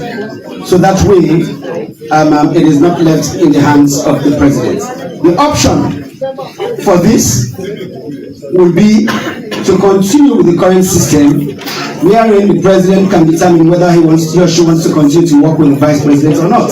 That is the current system. But then to have that additional oversight as laid out in the Constitution is the right thing to do. It's something that we discussed extensively on the tripartite committee and then laid out. And I think, when I say that we should all take ownership for these proposals, these are the things that I mean. That, when they come up in the public discourse, persons who have been part of this process should not be isolating these proposals. I think we should all state why these proposals are included. So that is really what we explain as a gap in the Constitution. So that the provisions apply. This was in the Cowan report after extensive consultations. This is a recommendation that the Cowan committee made, and that is why we have included it in this bill. And then we come to the preferred electoral system. I like to say, as Honorable Deputy Speaker of Parliament said today on radio, it looks like it's the elephant in the room. Again, I was very intentional when I said earlier that the tripartite process was not meant to undo existing government reforms or commitments. But what we have from the process that has gone through the hands of successive governments, which is the main constitutional review process that we've been engaged in for over 20 years, the Cowan Constitutional Review Committee, after broad consultations, I gave you the figures. After broad consultations, after looking at best practices in various countries, recommended that this country must transition permanently to the proportional representation system. Yes, sir. And it is in the white paper. I also like to say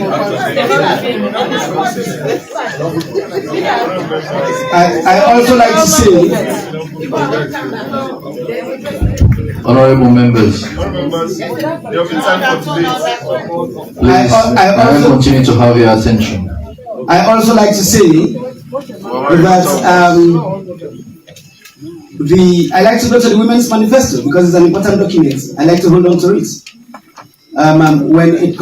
When women's groups commended government in that manifesto, that 12 of their proposals had been included in the government white paper. One such proposal was this. Matter of fact, I like to quote it. It said to ensure peace and cohesion in Sierra Leone, the proportional representation system must be entrenched in the Constitution. So these are processes, and so we acknowledge that every electoral system has its own challenges. We acknowledge that yes, the PR system in the last election had its own challenges. Yes, since we transitioned to multi-party democracy from 96 to now, we have had 6 elections. In 3 of those, we have had the first past the post, which of course has had its own problems as well. In 3 of those, we have had the PR system. In 96, we had the wartime model, we like to say, which means the entire country was a single block. And then 2002 and 2023, we used the district block representation system. So just going by our example in Sierra Leone is to say there are different variations of PR. So I think what this is supposed to do is to rally all of us around a table to have real, honest, technical discussions on what kind of PR will work for Sierra Leone. Of course, it has its own challenges. I've gone to communities where persons have said that they were not involved in determining who gets on the list to represent them in their districts or constituencies. That is a challenge that we must address. There are options to address that, right? So let's have all of those discussions. But we also acknowledge that having to deal with the problems that come with by-elections is challenging for this country. The violence that we have to deal with, the economic impact. Matter of fact, since 2023 to date, government has actually saved over 20 million millions, or if you want to put it in the old currency, 20 billion. If you want to put it in dollar terms, it's close to $1 million just by not conducting by-elections. And those are monies that government has been able to direct towards free quality education, food security, etc., etc.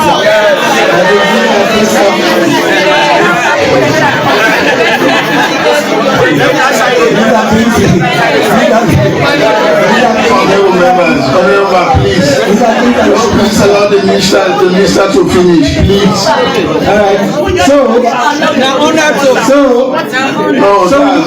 We look at these processes, like I said, recommended by the Kawan committee after all of these processes, and then of course, through other mechanisms. Now, how does this compare to the tripartite process? I think it's good to also put that in context. Now, the thing is, the tripartite committee, in the report that we submitted, of the 80 recommendations we agreed on, we did not recommend one system over the other. Yes, we discussed it in the tripartite committee, but right at the onset, we knew that we had opposing views on that process. And so what we agreed on and put in the report was that we should convene a national dialogue on a preferred electoral system for Sierra Leone. That's what is in the report. And then, of course, the government took that recommendation very seriously. We agreed to conduct the national dialogue. But because we wanted the dialogue itself to be really participatory, we added another layer. We said, before we get to the national dialogue, let's do countrywide consultations. And so we had expert facilitators, 3 of them, and then other actors who supported the process, International IDEA with funding from the European Union, and then we put a team together to support this process. That led to consultations, regional consultations across the country. and then that led to the national dialogue. Now for the national dialogue, after the national dialogue, a report was prepared. We received the report. We made the report public last year. We shared the report with various stakeholders. So you say that report is actually the product of the approach that the tripartite committee recommended. But then in that report, the report does not state a preferred electoral system. It does not state one system over the other. The report, in summary, says there are certain people, a significant percentage, that supports the first past the post system, and these are their reasons. And then other set of people, significant percentage, that support the PR system. But then, noting that if we go with the PR system, we should reduce the threshold. And that another set of people prefer a hybrid system as is applied in certain countries. So that is what we got from the national dialogue. Now, it was going to be unrealistic. So now say, all right, the national dialogue has not given us one system over the other, so let's go back to tripartite and go get into a disagreement. We looked at it as though, yes, people have preferences for the various mechanisms, and that there were existing recommendations from the current process. As noted again, the tripartite process was meant to complement the current process, not undo or override it. And in the current committee report, which was accepted in the white paper, it was recommended that we transition to PR. So if the tripartite process didn't make a specific recommendation on that, we will go with what is on the table. Now, that is why we have this. Now, I think another thing that I should take this opportunity to clarify is there's been in the public domain, and also I think presented by leadership of our brothers and sisters in the APC, that the civil society, there's a civil society report or exercise that lays out the percentage of persons who support first past the post at 57, and over 30% support a hybrid system, and that 10% support a PR. And that these persons or the civil society representatives took a vote at that meeting. First, for disclosure purposes, I attended part of the meeting. I delivered the keynote, and I think it's an engagement that I welcome, and it's an engagement that I will welcome on the provisions in this bill as we move forward. I delivered my keynote, I left. I know that when my comrade got the mic at the time, I think his first complaint was that all the speakers had spoken in favor of PR. I think, they had to make the record straight. But now, I provide this context to say that those figures that several persons have talked about, including the leadership on the APC side, maybe they have seen the report. I have never seen it. And I think as a person who was managing the national dialogue, my office was managing that, I think the understanding was that the report will come to my office and then we'll discuss it. But as I say, I cannot speak to that as to how we got to those numbers. I cannot even make any judgment on those, etc. Because they have never been before me. And so if you ask me why that data or the outcome of those deliberations were not considered in this, it is because, in all honesty, they were never before me or before any member of my team. And so, you can't consider or take on board something that is not before them. And so we went with the Cowan recommendation. But we also note that PR has its problems. like any electoral system. Of the more than 100 countries that practice some form of PR, actually by data, majority of the world's democracies actually practice some form of PR. In fact, there's data that shows that in a lot of countries where people are happy with their governance system, they have a PR system.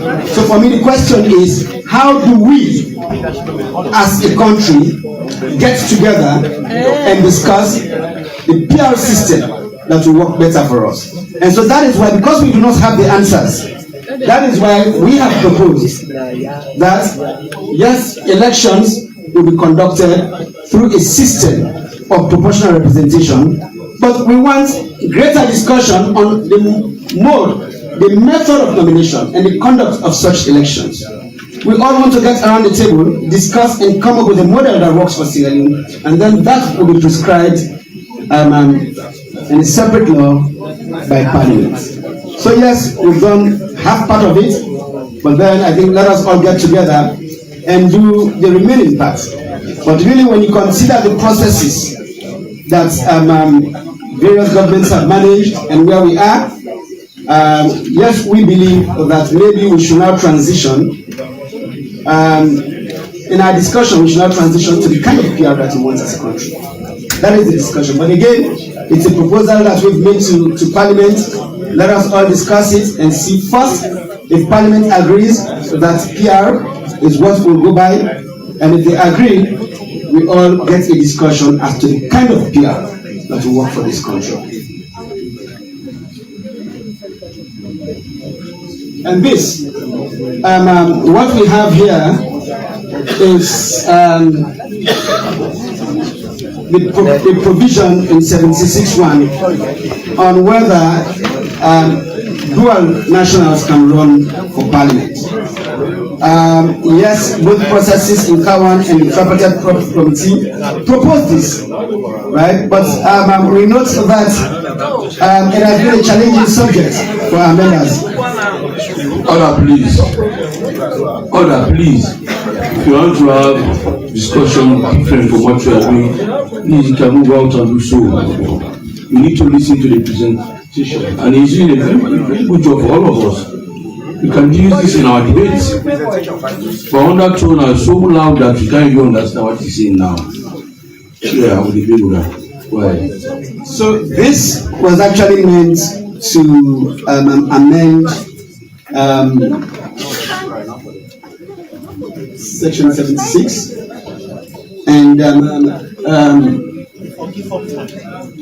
make it possible for our brothers and sisters who have spent time in other countries and during this period have obtained the nationalities of these countries, but who still remain Sierra Leoneans by virtue of our amended Citizenship Act, to be able to run for office if they so wish. But yes, we understand that it's a challenge, but then the impact that this provision has is, as currently framed, when it applies to members of Parliament, it also will apply, as has been argued, to persons serving as ministers. And so, and of course, the presidency, I think, will be very clear. We discussed on the Tripartite Committee that for the presidency, it should be secret. If you want to run for president and have a nationality of another country, you should let go of that nationality. Yes. But then for all the positions, I think we even suggested having safeguards, which is, one would be, if someone wants to run for office, you should provide proof that you have been physically resident in Sierra Leone for like 3 years or 5 years, you know, in Sierra Leone, you know, as someone will say, as someone will say, SO2, make work and swear if you are on for office. So, but what we're saying now in this bill, this is an option, but the other option is that if there's a restriction on running for office, that restriction should not apply to appointment as minister. So that is in the bill, but we discussed that.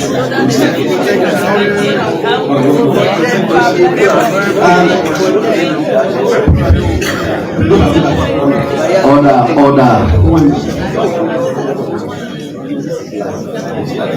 So also there's a provision in our constitution that says a public officer who intends to contest an election should resign from such office at least 6 months, at least 12 months before the election. On the tripartite committee, we discussed this extensively, and it was our proposal that be reduced to 6 months. But then, as government, because we want broad participation, we included another layer, because the question has been, what's the problem that we're trying to solve? And I like to give the example of the teacher or the healthcare worker who say in their community, highly respected, mentors to so many people in that community, and they are the persons that community really trusts to represent them in parliament. By this provision, we basically say such a person, I'm a teacher, whether secondary school or primary school, we're asking them to live in poverty, not be able to take care of their families for 12 months before running for an election. And so we consider that as government, and so this place should be open. So in addition to reducing it to 6 months, in the bill, we also made some modifications. We have amended the Anti-Corruption Act. Before now, everybody was required to declare their assets. But then we amended the act to make it a requirement for persons at a certain grade to declare their assets. And so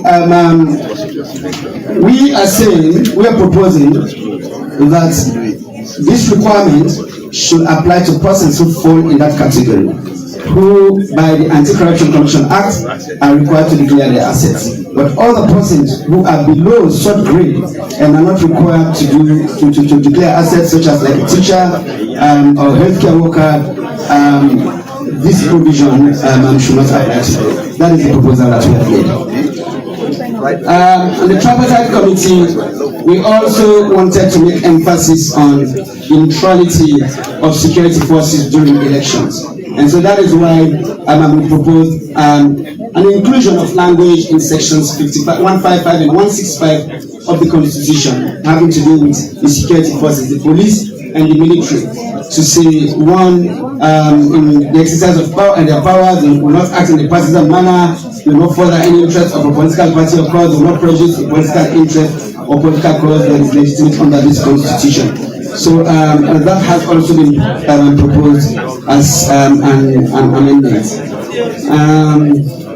We have 165 minutes to go. So I really think these are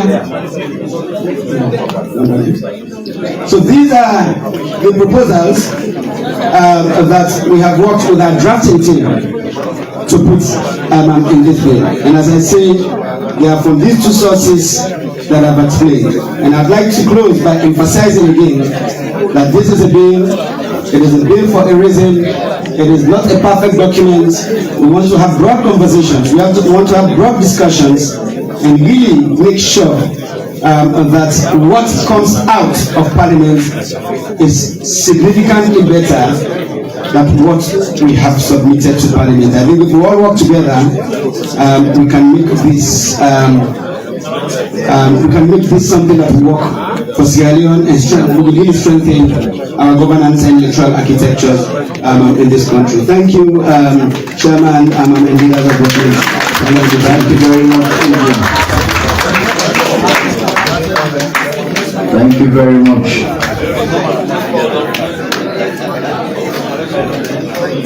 Again, yes.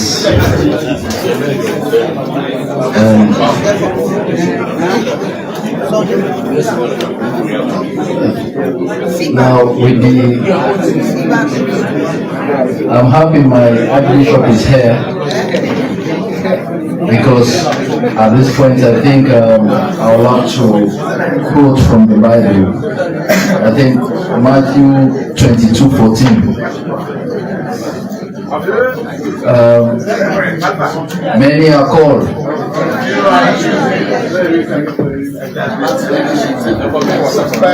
So, again, not all of us will be able to ask questions. But like the AG said earlier on, the conversation is going to continue. This is a proposal.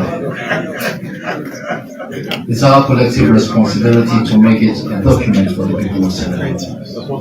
So now, we're going to open the floor for questions.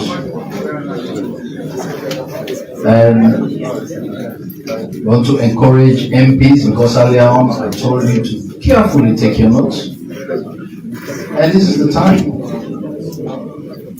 to ask your questions. The floor is open. Just raise your hand. We'll be in different segments. Just raise your hand.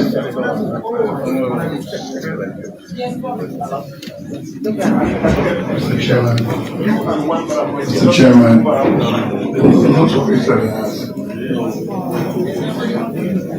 I'm sure.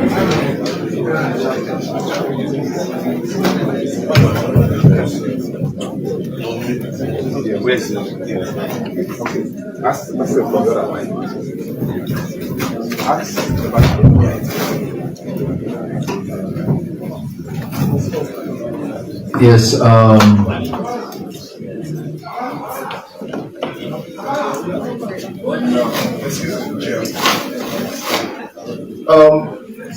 want the mic back, because you don't have to give the mic when I haven't given the instruction who to give the mic to.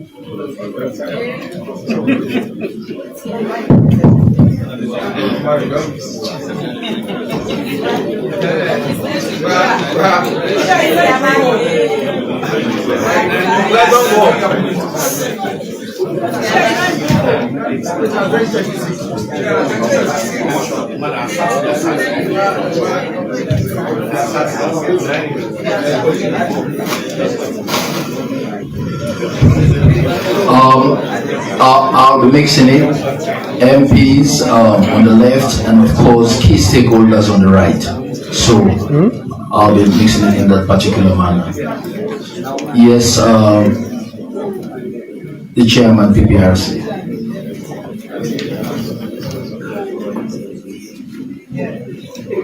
Thank you very much, Chair. And very good afternoon. Yes, I'll give you 2 minutes. Great. Chair, let me start on existing protocols. I'll go straight to the proposal to amend Section 34 of the Constitution as it is right now. Care must be taken to actually fully understand what the Attorney General and Minister of Justice said. The Justice Cowan review of the Constitution had been concluded but was yet to be adopted.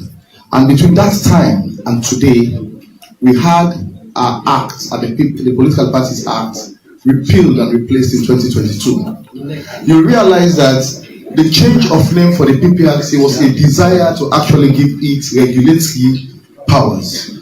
But that one has been called in the 2022 Act. Remember, it is now Political Parties Regulation Commission. So it now has the power not only to register, because regulation includes registration, not only to register, but to regulate. So I would say with humility that that which was sought to be called or to be addressed in the Justice Cowan review of the Constitution, by making that particular recommendation, has been called, and therefore there is no point changing the name from PPRC to PPRC or PPPRC, because it has been now resolved. Now we have regulatory functions, and regulation includes legislation. So it will be repetitive to now call it the Political Parties Registration and Regulation Commission. So that change of name, I'll request be considered in your debate in the instant circumstance. And of course, in regard to the issue of political parties who, when they lose elections, should be deregistered, which comes as a proposal. Political parties are not our clients, they are our partners. So the political parties will have to make a representation in that regard. Thank you very much. Thank you very much, Mr. Chairman.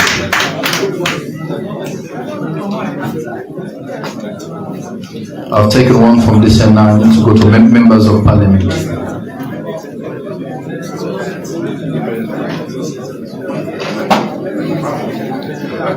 Honorable members, you are representatives of your people.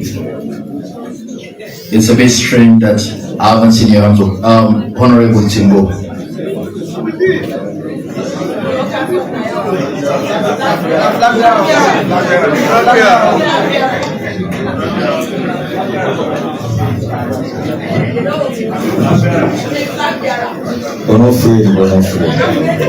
Do you want to enjoy the much needed fiber internet facility for both home, office, and business growth? Then Fastnet Sierra Leone is your answer. Fastnet SL Limited offers you unlimited network with seamless opportunity to surf the internet anyhow with an affordable money to pay for. Our service is fast like a flash, and our bandwidth is the best in Sierra Leone. With Fastnet, your internet doubt is over forever. Also with Fastnet, you will love to enjoy the world of digital reality as much as you can. We are service oriented, customer friendly, and we are here to give you the best out of the rest. We are located at Madungo Town, opposite Water Street off Congo Cross in Freetown. For more inquiries, you can contact us on 079-834047, 074-982-125. Fastnet, always connected. Do you want to enjoy the much needed fiber internet facility for both home, office, and business growth? Then Fastnet Sierra Leone is your answer.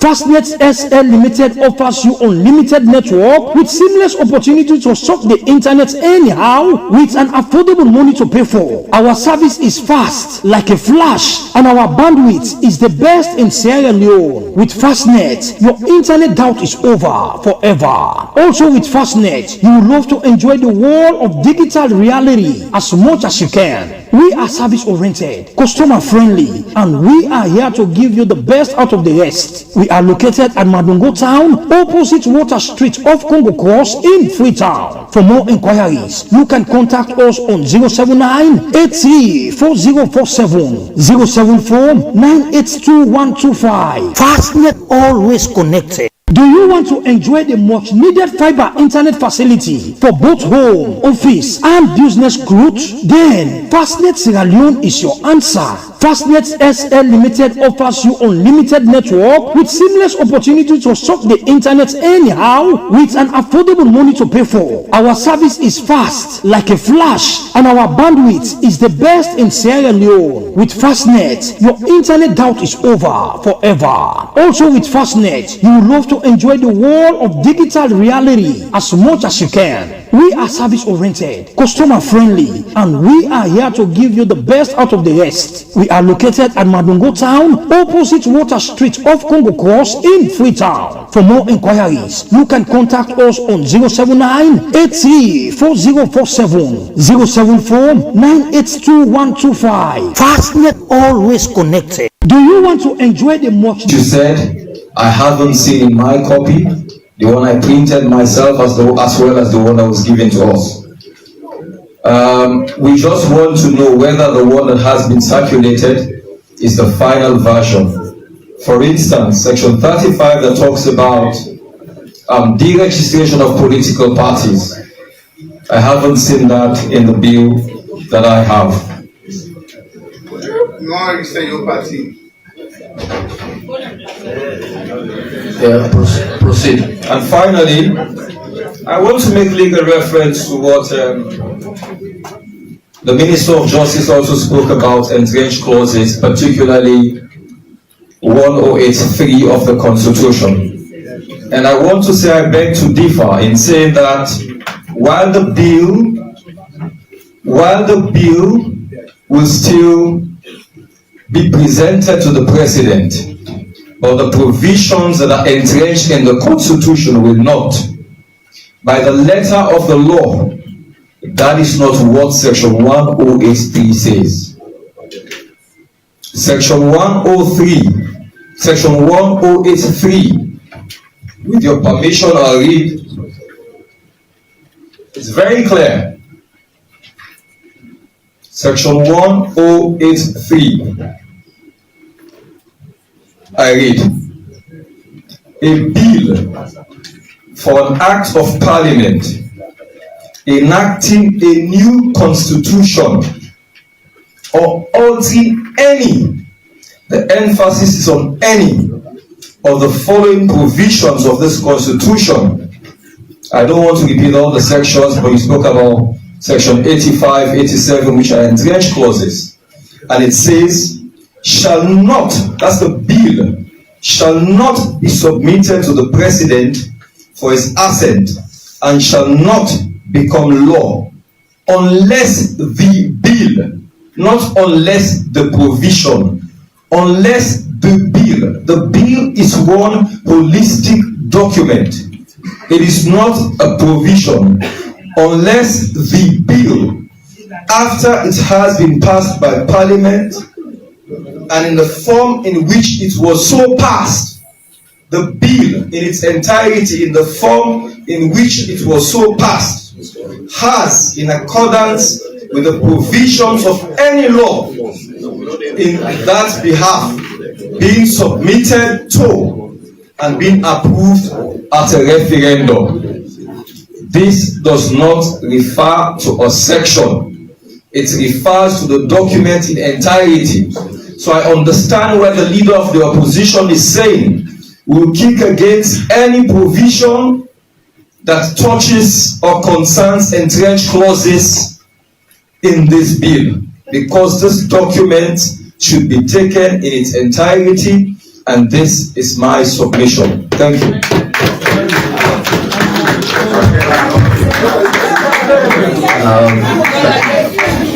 Thank you very much, Honorable Mfakuruma.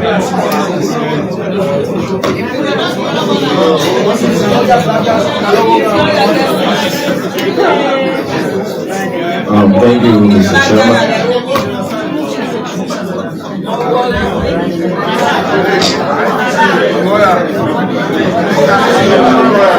Mr. Chairman, honorable members. Order, honorable members, order.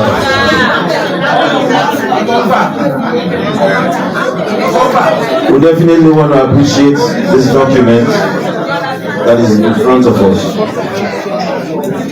And I'm happy that the whole country has an opportunity to see what we have been confronted with. My question and the issues I want to raise are with section 32 that speaks to section 3, in which an electoral commissioner should be appointed.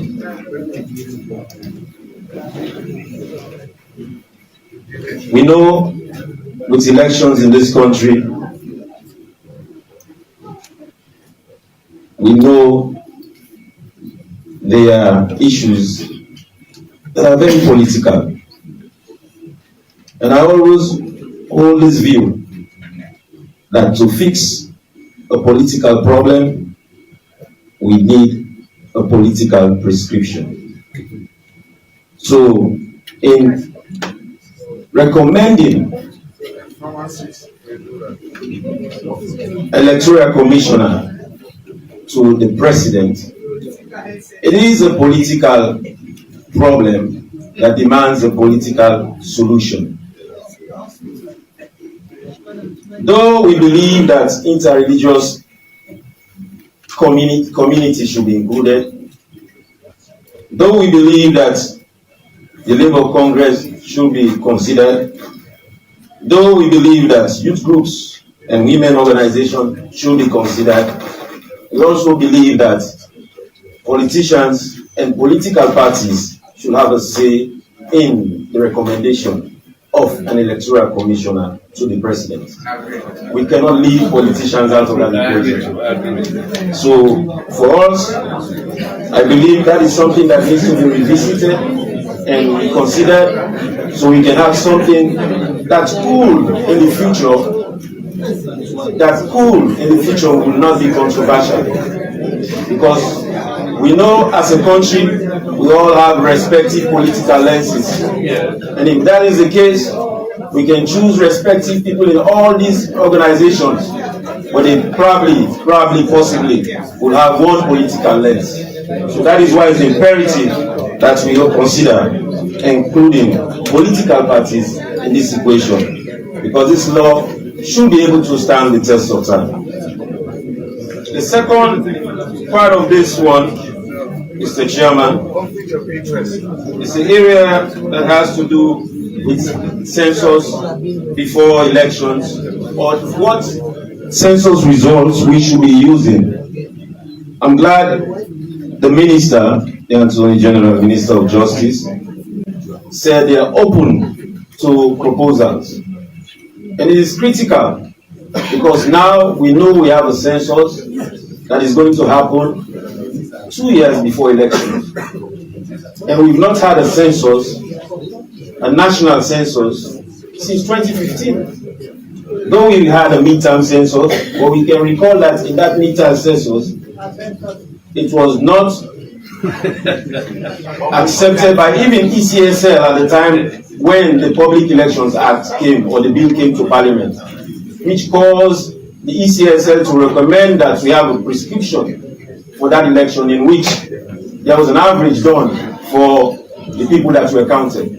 So if we're going to have an election and a census, though this law could be the law to stand the test of time, but these elections and this cycle should definitely be an exception, in which the results from this census should be considered for the next election.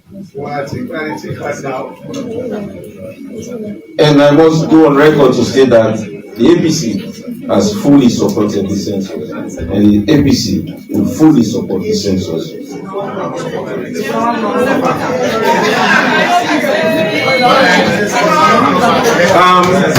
I know I don't have enough time, because I want to give the platform to other speakers. Thank you. So I'll just end on 42(2)(e) that talks about elections and the majority of what will be considered in that election.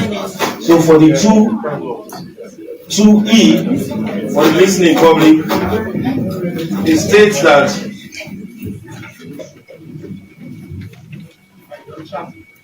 no person shall be elected as president of Sierra Leone unless at the presidential election he has polled not less than 55% of the valid votes in his favor.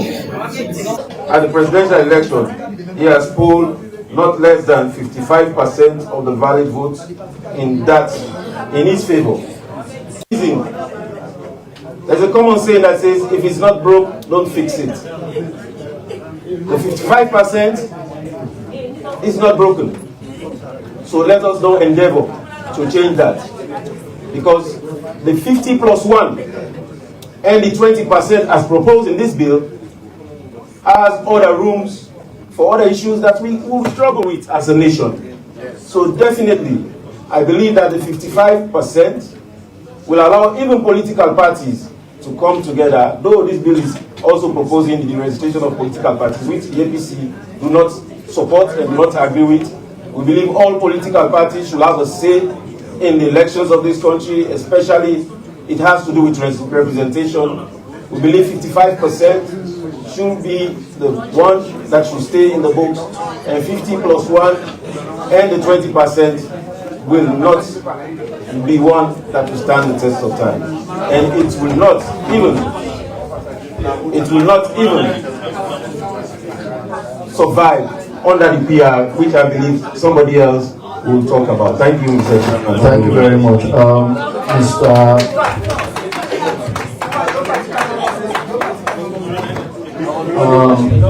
Now, one more from this end, and then AG will respond.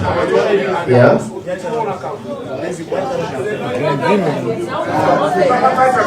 Order. Thank you very much for the opportunity.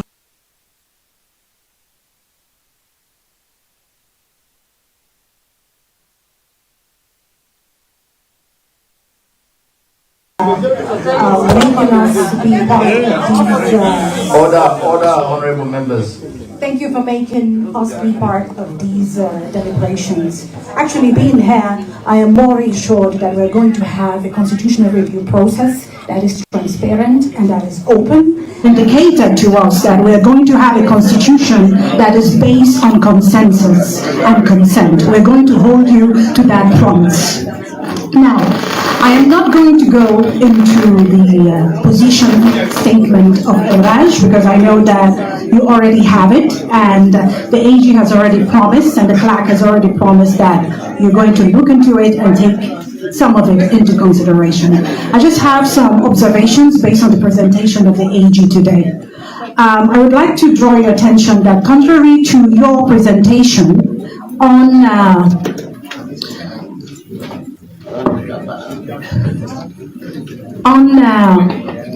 clause 1 of the constitutional amendment, you made a reference to the mandate of the Search and Nomination Committee in your slide, but I would like to mention that it's not in the bill.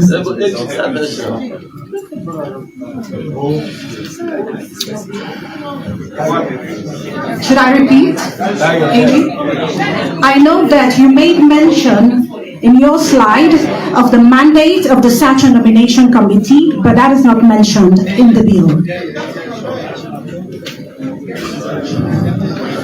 Secondly, you did mention and you emphasized that this bill is consistent or is a product of the Cowen recommendation and the tripartite recommendation. There's nothing there that is government creation. I must say, with all due respect, that is what has created the confusion. That statement is what has created the confusion to the public. Because upon closer scrutiny of the bill, juxtaposing it with the Cowen recommendation and the tripartite, you will indeed see that there are deviations, some of which are partial, some of which are outright. So, in order to reduce the tension, the confusion, and the controversy, I would most respectfully advise that you don't have to justify that it is exactly the same like the Cowen recommendation and the tripartite recommendation, because that is where you create confusion for all of us, because it is not. Also, AG, even where there are alignment, even where you say that even where you say there are alignment between the Cowen recommendation and the tripartite recommendation, and that's the reason why you adopt some of these provisions and you call them mere modifications. They are actually, in fact, a creation by the government because they defeat the purpose of the values of the tripartite recommendation, which is inclusivity, participation, and sovereignty of the people. I can give you a simple example. For example, Section 32, we are seeking to amend. Honorable members, this is an opportunity for us to clarify things here. Let's grab that opportunity, please. For example, Section 32 that we're seeking to amend with reference to the appointment of the chairman of the Electoral Commission. The tripartite recommendation says that the members of the Search and Nomination Committee must be administered by the Public Service Commission, must be established by the Public Service Commission.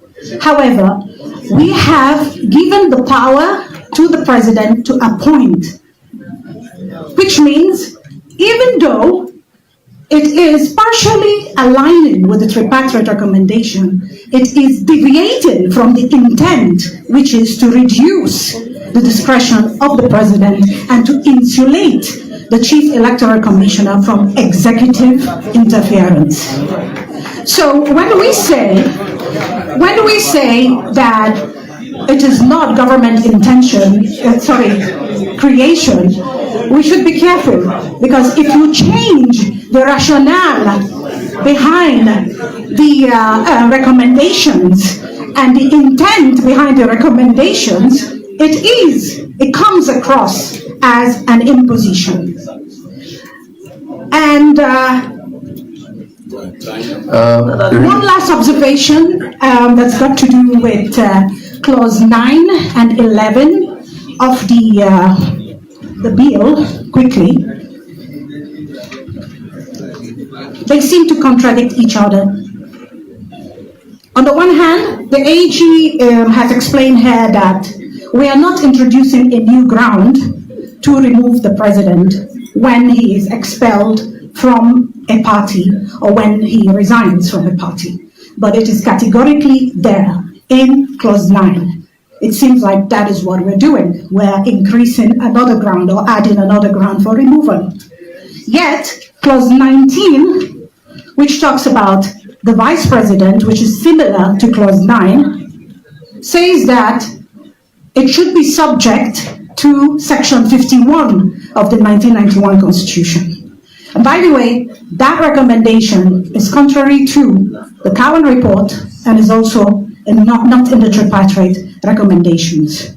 So again, we have to look into that, because if we leave both of them in the bill, it will create confusion. We'll have to decide, are we going with clause 9 or are we going to clause 11? Because clause 11 seems to amend and remove the effect of section 50, and whilst clause 9 seems to retain section 50.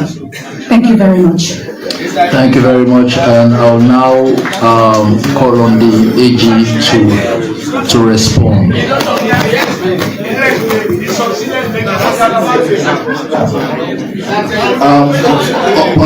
Honorable members. Please, honorable members, please, this session is very important. Let's continue our meetings. Thank you, colleagues.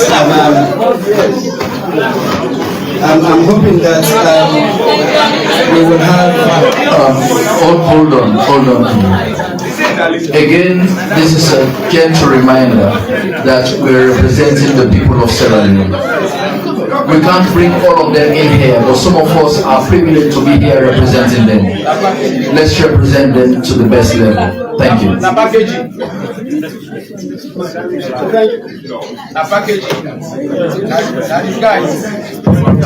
you. Like I said, Chair and leaders and members of Parliament, I'm happy that we're having this conversation, and I'm glad we all make a commitment. We've all made a commitment that this will not be the end of it. I think outside this room, we will also have these conversations with various actors, conversations that are not, just convened by members of Parliament. So we really get into the technical details of some of these proposals. I'm happy to discuss with the chair of the PPRC. But the point is that yes, in the Act we have said political party regulation commission. Now the point is the recommendation is to be very clear, because registration and regulation are two different things, right? They're two different things. To register, to take responsibility for registration of political parties, and then take responsibility for regulation of political parties are different. But we'll have that discussion, and then we will figure out together whether we go with the recommendation that you will be very specific on the registration mandate of the commission, or whether its work is covered in its regulatory mandate. So we'll discuss that. To my brother and colleague, and to add another comrade of the Radicals Club, Honorable Timbo. Our numbers are the opposition APC. First is to say that yes, the opposition APC. First is to say that yes, these documents, as much as yes, we say they have been public documents, we will do our part to share them again. Matter of fact, the Minister of Information and Civic Education is here, and we have been working together on a very robust public education program. He likes to correct me because we don't want this to be just information sharing. We want a process that we can call an engagement with members of the public. Yes, we want to listen, we want to learn, and we want to incorporate feedback into this work. And so as part of that public information strategy, this week actually, we will be, today, he has said today actually, we will be launching a website for the constitutional review process. And so everything will be out.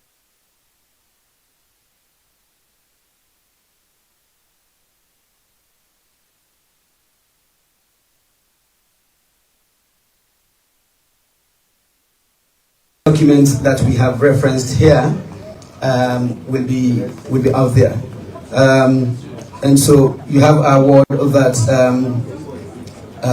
these documents will be available. I think we seem to have a disagreement on our readings of section 108. Respectfully, I think how it was, but it is just to say that we know that at this point. We don't really know the form in which this is going to go to the president, right? Or the form in which it is going to come out of parliament. But that form will actually, determine what goes to the president or what becomes part of a broader package for a referendum. But I think is to say respectfully that our readings of it, taking it that it has to be in a separate bill because of the use of that word. Is very different, but I mean we can discuss that as colleagues, and make sure that when it gets to the legislative committee, I think we are all on the same page. Yes, and on the appointment of the ECSL chair, I take your point, Honorable, that political actors should be included in the process. I think when we discussed this on the tripartite committee, we did not consider that. The idea was to really take that decision-making process from the hands of the political actors. I think we tried to look at the Kenyan model in which the search committee appoints the chief electoral commissioner. And then what we try to get like a blend with our own system, where like you don't take out the president's powers completely, but to say yes, the search committee will do its part, and then you'll recommend to the president, and then the president will select from that group. But this is a discussion that we should have because you're not the only one who has said so. In discussions with the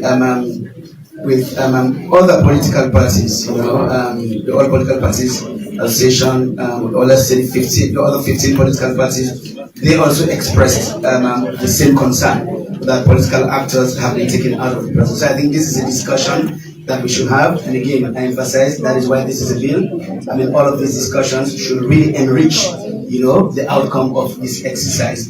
So by all means, let's have.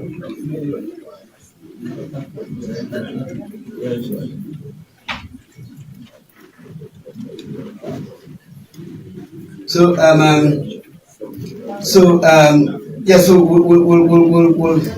we'll talk about that. Census results to be used. I think we have made our own proposal on how that clause should read. Whether we have a transition clause in there on, when it comes into effect. I think let's discuss that. But again, it's before you. We're happy to discuss all of these options and come up with something that will work for all of us. Section 42, I think we'll discuss, but I think there's really broad. When the current committee looked at it, when the white paper discussed it, when we discussed it on the tripartite committee, yes, it was our view that it's broken. It has problems, and really, if we look at best practice, in the region, we struggle to find a country that still uses that system. So we also took note of the challenges we've had to deal with when we go to runoff elections, and say, yes, what we propose now does not eliminate the chance of a runoff completely. It's still possible, but it reduces that chance substantially. So let's have that discussion as well. To my colleague, Mrs. Basita Michael.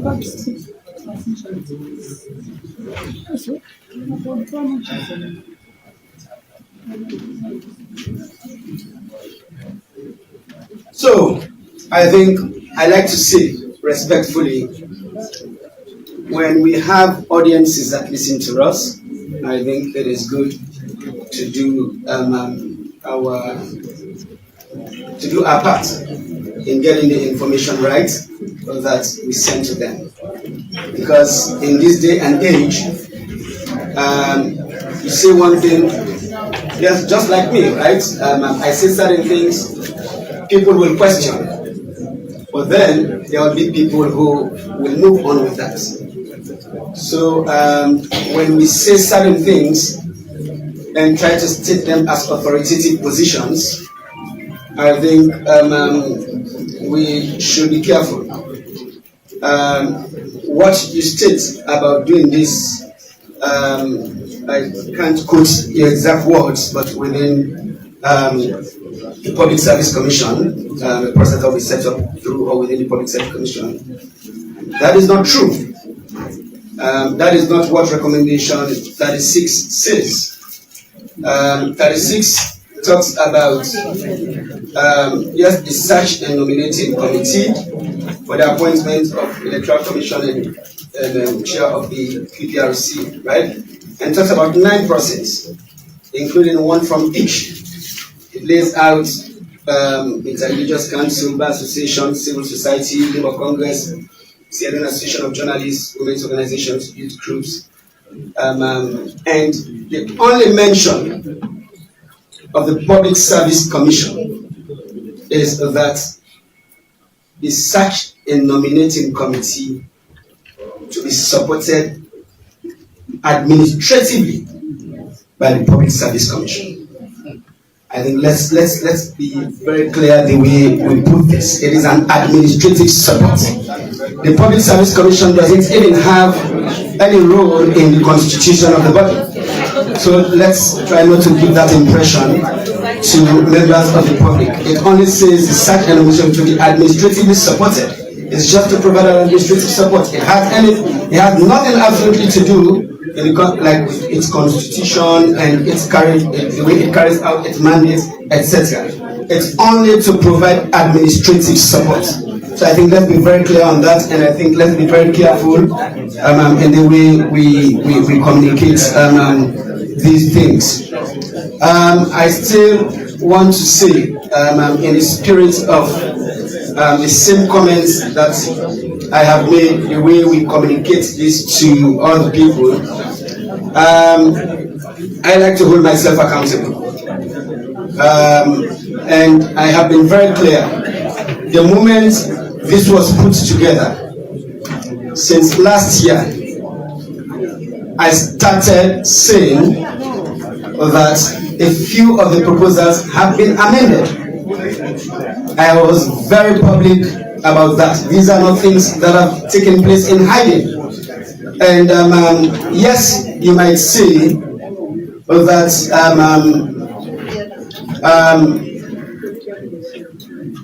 when you amend certain proposals, you might alter the intent. That is true. But I still go by what I have said consistently since last year, that the proposals in this bill are not creations of government. They are creations of these two processes. But I have said that there are certain proposals that have been amended, but that is how government functions. So now, let's put it this way. I've been in government a few years. I'm still learning, right? And you know, I learn from people in government. I learn from people who have served in government. In fact, next to you is my big brother and partner. We call ourselves a partnership on the tripartite committee. When we served on the tripartite committee, and sometimes when things were difficult to handle, the entirety of the committee would put it in the hands of myself and Dr. Richard Conte and say, you are the partnership, get a solution. And we will hand heads. We will look at options. We will engage various individuals on our respective takes. And then we'll come back with proposals. Most times, the entirety of the committee will adopt the proposals that we bring. But during this process, noting that, you know, he has, of course, lived in this world longer than I have. He has served in government in various roles, in the office of president and, you know, in various ministries. I've had to learn a lot from him, right? Same with Dr. Mara, I used to say so. So I'm still learning. So, but one thing that I know during this time that I've been learning is that when bodies make recommendations, they are called recommendations for a reason. They are not called directives. They are called recommendations. If you go back to, let's even take it to the Truth and Reconciliation Commission report. When the TRC issued its report, handed the report to late President Kaba in 2004, there was a white paper. And then, of course, we saw with other commissions of inquiry that we have set up. The Sheikh Moses Commission of Inquiry, inclusive. And then, you know, you come to the Kawan Constitutional Committee report 2017 white paper. And then you come to the 2022 white paper. If you read these, you will find three common things. One is government rejecting some to say we cannot do this. That's deviation. But two, government accepting these recommendations. And three, government accepting with modifications. That's how government functions. Check the various white papers. That's how. So it is okay, government will accept with modifications. Yes, those modifications might affect the intent of the provision, or they might alter the outcome in certain ways, right? So and the point is that we have not hidden away from this fact. I came out publicly before anybody could point it out that yes, there are certain proposals that have been modified. I discussed this because that is how governments function, right? And so now that we have had these modifications, we have laid them, we have again said that even on these proposals that have been modified, we want to have additional discussions. Let us use these discussions to determine whether we keep them in their modified form, or we take them to the original proposal, or we get rid of them altogether, or, you know, let's just say how we make the provisions better. That is what we should do. And I think that should be part of what we communicate to our audiences, especially when we know that the room is still open to have these discussions, instead of, you know, putting it as though, you know, certain people have taken certain positions, you know, that are completely out of the way. I think the way sometimes, you know, these are received, they undermine the processes that we are all trying to make better. So on this, again, you have my word, and I know I'll speak for government on this and buttress the points made by the leadership of Parliament, that we are open to having discussions about this. We are open to looking at different clauses, looking at variations.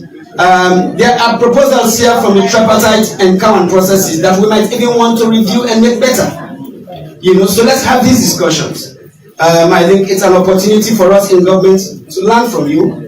It's also an opportunity for you to, get the rationale for certain things. At the end of the day, we'll find common ground. No guarantees that we'll agree on every letter, but I think we'll make significant progress and find common ground to really produce something that will be good for the people of this country. So please, we have not attempted to defeat the purposes of this. We have good reasons for the modification. I think even in the bill, when we said that the president will appoint a search and nomination committee with representatives from these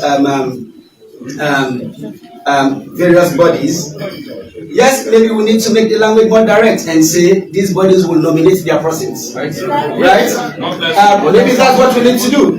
Maybe it's a language. Maybe we will say, if you go to the Agreement for National Unity, clause 3 of the Agreement for National Unity, clause 3 actually says the president will constitute a cross-party committee for electoral systems reform. But how did we interpret that?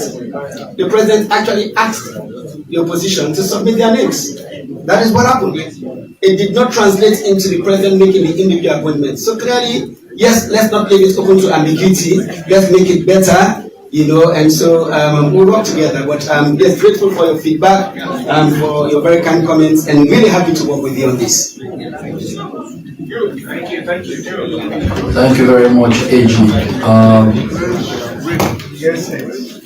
Honorable Mohamed Bangura, Honorable William Slamin, and Honorable Mama Zombo in this order.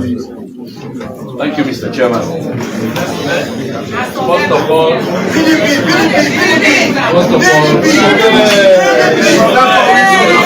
I would like to commend the AG's office.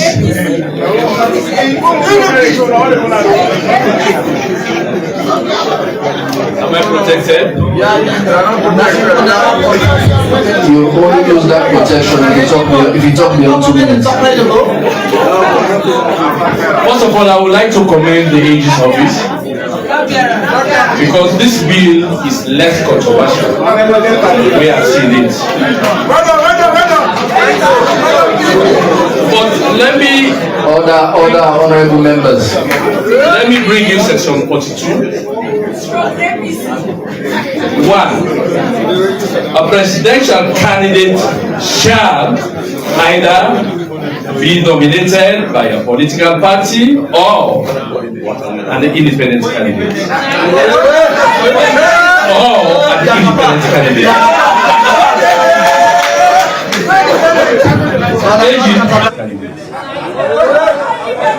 Or an independent candidate. AG, I would want you to put a caveat on this.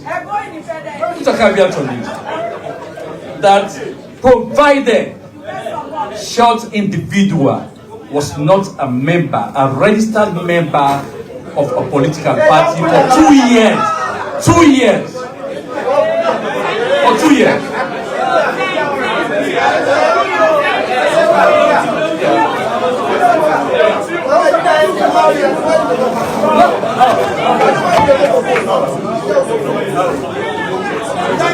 For 2 years. And also, I would just want to support Dr. Omfa. When you make laws, you said the president or the select committee must appoint members of the electoral commission.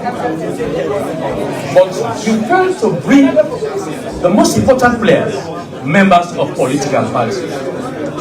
They have to be included. Members of all registered political parties have to be included. They have to be included. Order, honorable members. Your attention, please. And also, lastly, Mr. Chairman, well, that position has already been supported by the government, from the AG, and from the opposition. Well, let me just... by the opposition. I am PDP. Let me say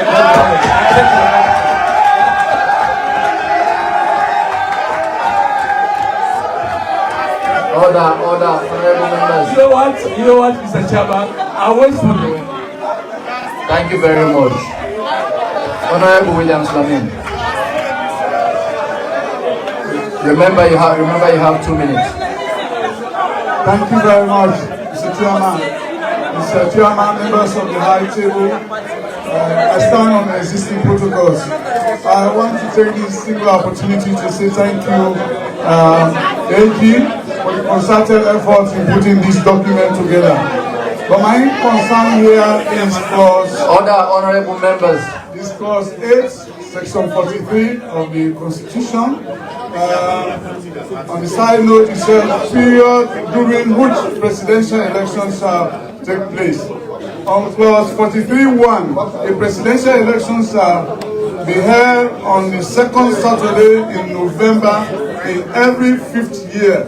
My concern here is that we have and the 40% Christians, they are 10% over as Seventh-day Adventists in Sierra Leone, who stand on over 125 years existence in Sierra Leone, who have contributed immensely by having, like you said, I use your word, discussions. If we have discussions around the day of the election, we help us a lot, so that 860,000 members of Sierra Leone population will not be discouraged to come to the polling booth at that time. Because if we are talking about 8.6 million people in Sierra Leone, and about 10% of that population are worshippers on Saturday, I want us to discuss the issue of if we move that day from Saturday to Thursday. That will be my take.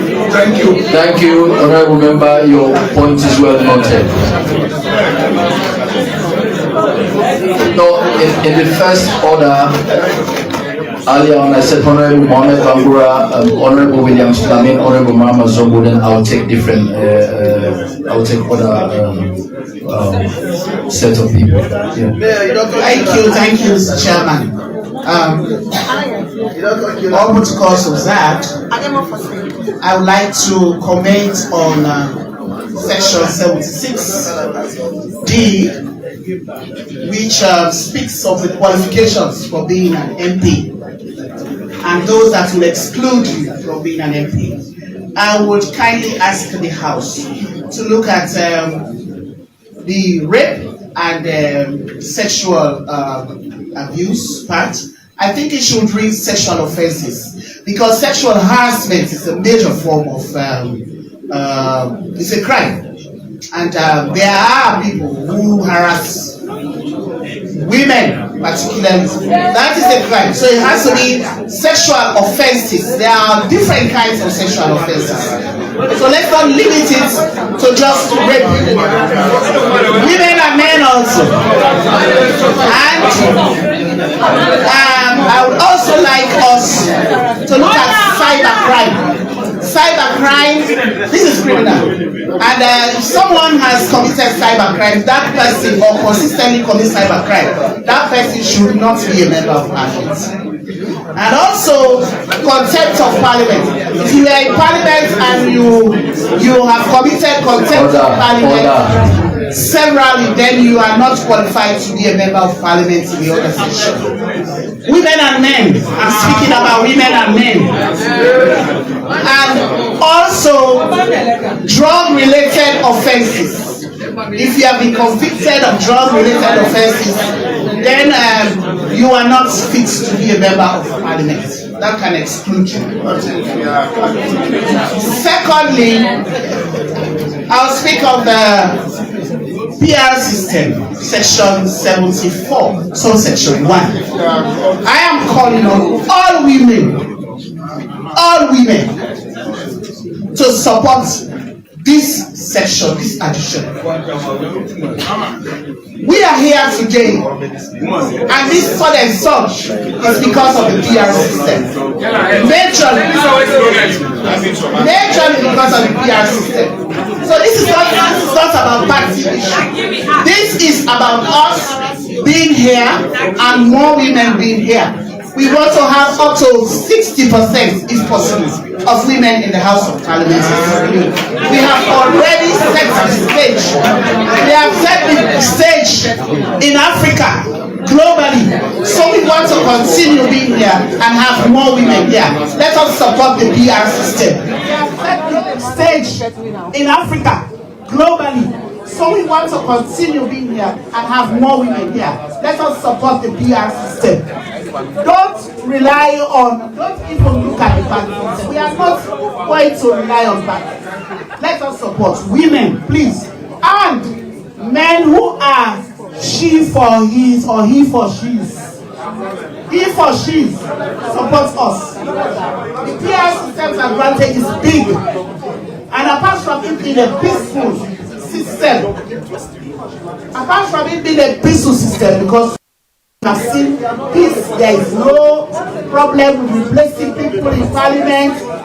We know that it's going to increase the number of women. Let's stop entrenched male dominance and patronage. Honorable, we have 30 seconds. And the party list, we would rather have a fair alternation. Let's start with women. One woman, one man in the safer system. Thank you very much. Thank you very much. Yes, basically, yes. Honorable members, of course, once this document has been laid on the table of Parliament, it is our document. So for the amendment, we'll have ample opportunity as members of Parliament to amend it when we get to committee stage. This opportunity is only for us to give our overview idea on the bill. But to get into the bill proper, we'll do when we get to committee stage. Okay, thank you very much. Leader, on that note, I'll take two more speakers. The Mayor, Yvonne Akinsoya, and Dr. Emmanuel Gaima. I close the session. Thank you.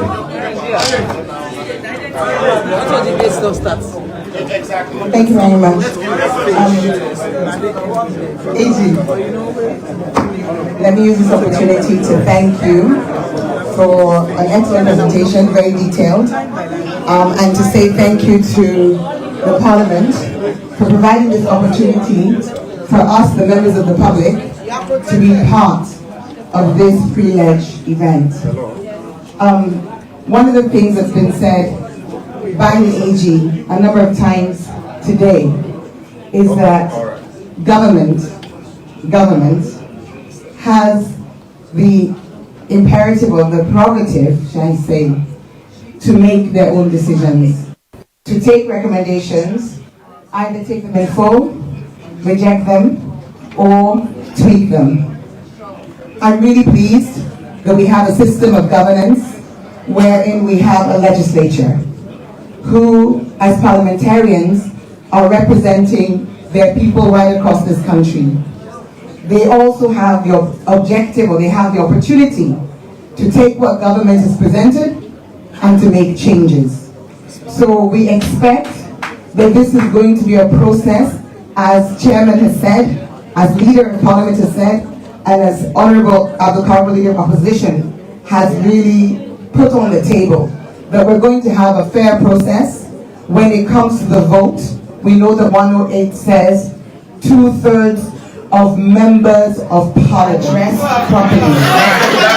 The other thing, the other point, hello, Honourable Honorable members,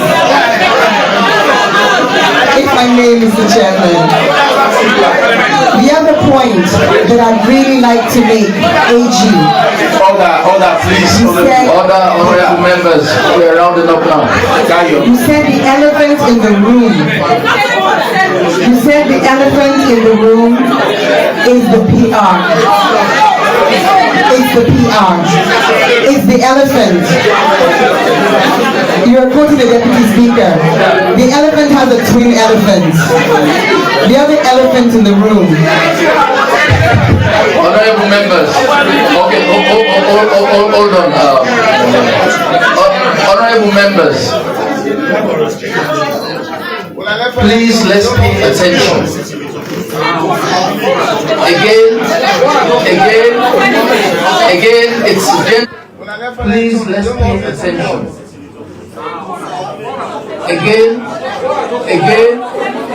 Again, it's a gentle reminder that you're representing the woman from Calabar who is not able to be here. Honorable members, please. Honorable members, yes, there are certain stakeholders, we treat them in two categories. Please. Alright? Please, for this purpose of the prelate. Please, honorable members. Please, honorable members. Honorable. This is parliament. And there's order. This is parliament and there is order in parliament. Honorable member. Okay, Mr. Clark, just hold on. Mr. Clark, hold on. Honorable members, may I please have your attention?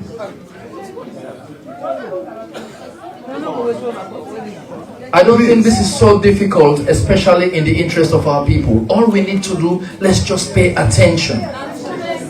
We're not asking for too much. Thank you so much, Mr. Chairman. Thank you so much, Clerk of Parliament. I really appreciate that. There were two more points I wanted to make. One of them is, as the AG said, the elephant in the room, as he described myself, obviously very, very, very keen to see more female participation in governance at every level, from the presidency to the parliament to local government. But PR is not the only way to do that. So I'd just like to make that point. The second point I'd like to make is the elephant's twin. The elephant has a twin. And the twin is when the tripartite recommendations moved the threshold from 55% to 50% plus one. After a great debate from all there, it was agreed that it would be 25% in 50% of the districts. As you said, the government has the prerogative to tweak, and you've tweaked. You brought the threshold down to 20%, and you said 2/3. I'd like to say that personally I think that's very concerning, and I'm very glad that Parliament has the opportunity to use this platform to take us back to where the tripartite recommendation took us, so that we come back to 50% plus one and 25% in half of the districts of the country. I'll stop there, and once more, I'm not part of the radicals. You begin to feel left out when you're not in the radicals, right? When these guys are talking. I'm not part of the radicals, but I think you're still going to take what I'm saying as your sister. Thank you very much, Dr. Emmanuel Gaima.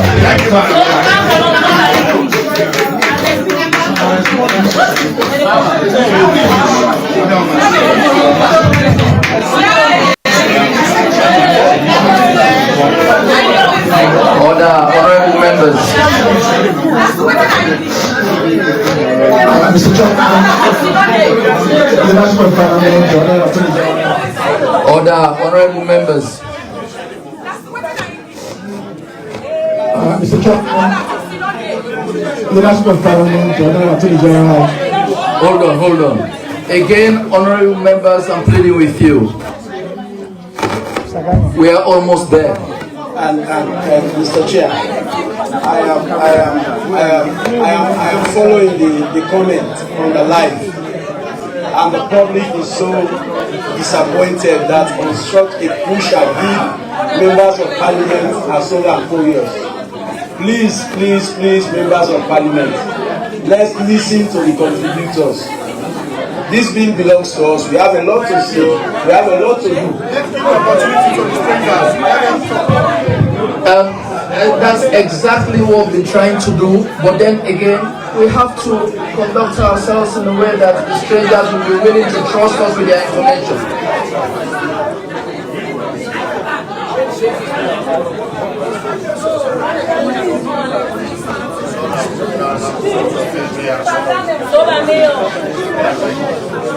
Yes, proceed. Mr. Chairman, I want to stand on the protocol. Just a couple of honorable members. Dr. Dewa is speaking. Let's listen to sense, please. I heard my sister make reference to the principle. Hold on. Honorable members, is this really so difficult?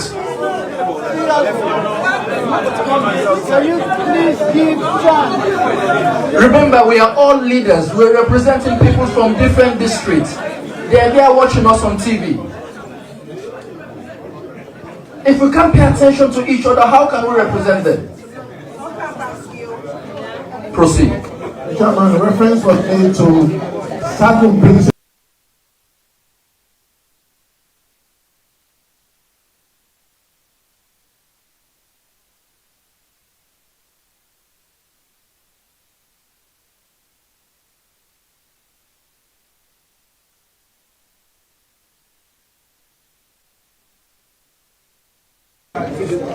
To the best of my knowledge, those were principles we carved out of tripartite as a mechanism to enable us to have the discussion in an environment where we have the opposition party and government representing government, constitution of political parties. For future guidance as this process continues, one of the things we laid a lot of emphasis on was country leadership and country ownership. That it was really and globally accepted best practice, so that we don't have any utopian concept into our system that cannot stand the test of time. So I wanted us to look at that point. Secondly, there was the issue of consensus. The 80 recommendations we have, we agree from the outset, from the APC and part of government, that the recommendations to be accepted, there must be consensus across the group, from the government side and from the APC side. So I want to encourage members of parliament from both political parties that whatever is in there is actually coming as a result of what was agreed on by the adhering constitution.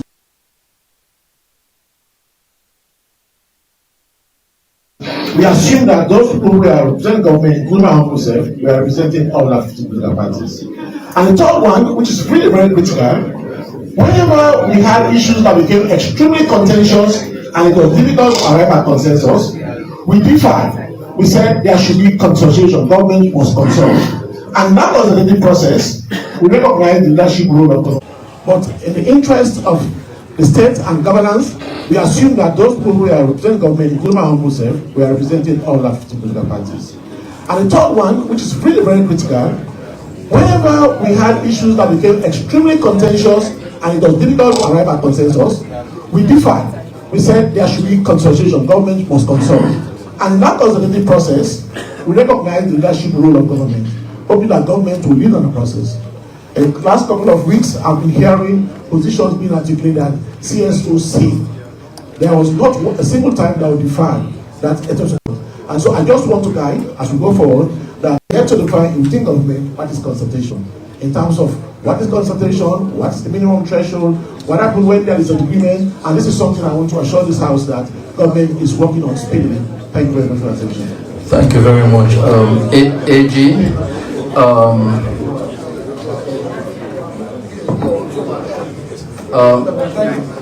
AG, respond and then we close the session. Yeah, I think this one will be short. I don't think there's much I agree with. I think on the issue of independent candidates you spoke about, yes, we have actually indicated that it would be good to put certain conditions to prescribe by Parliament. But I take your point because we know when we say that the person should not be a member of a political party, It's actually to prevent a situation where, for example, someone loses in the flag bearer contest and just transitions. So we had in mind 1 year, but I think, discussing it whether 2 years will be better, I think that is something that we should discuss.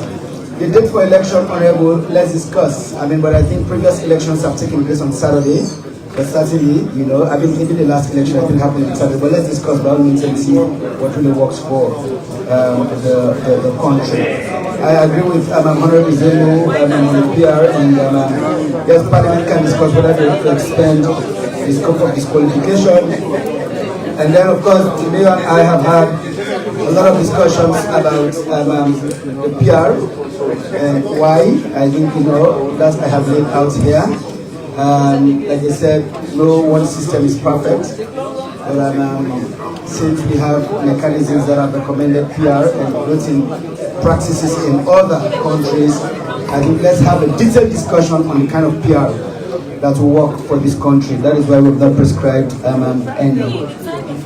Same with the threshold system. Yes, I know that we moved from 25% to 20%. Like I said in my presentation, we looked at it and realized that the 25% in half of the voting district does not solve the problem, because the idea was keeping the country together, so parties are actually moving beyond their strongholds and then getting a national appeal. That is why we said reduce the threshold to 20, but then broaden the scope. But certainly that is the discussion that we must all have.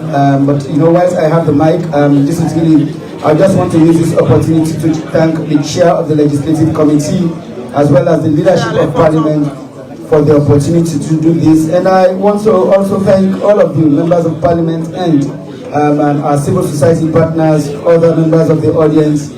I'm really grateful for the input. I'm really grateful for the engagement that we have all had with this process.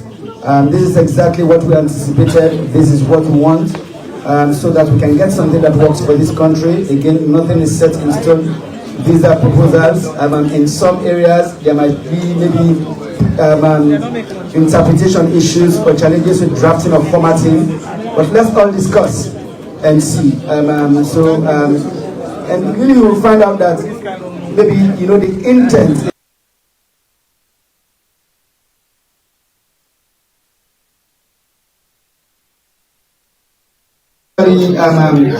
acknowledge the work that he probably look at the drafting again, but Mr. Thompson is on hand to get input from everyone and really give us what we want. So by all means, please, let's work on this.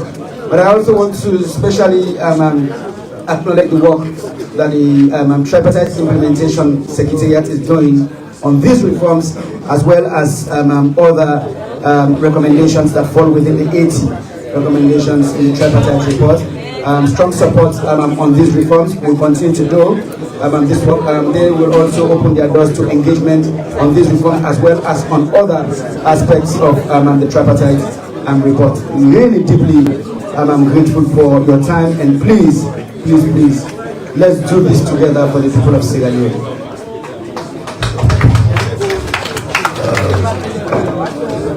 Thank you very much, AG. Yeah, I just want you to bear in mind just this. Like I said, I have expressed our unreserved intentions to cooperate fully. But again, this agreement was between the government of Sierra Leone and the All People's Congress political party. So to me, even in the preparation of the recommendations, government was fully involved at the highest office of legislation in government. You were there, you were part of the process. So I wonder why government would have appended their signature to certain recommendations, and at the end of the day, changes were made to those recommendations that were made in the presence of government's highest representatives. So please, I just want you to bear this in mind, Mr. H. If you want, you can reply, but that's just what I want you to bear in mind. Thank you very much. On behalf of the parliamentary leadership, I want to thank each and every one of you for your meaningful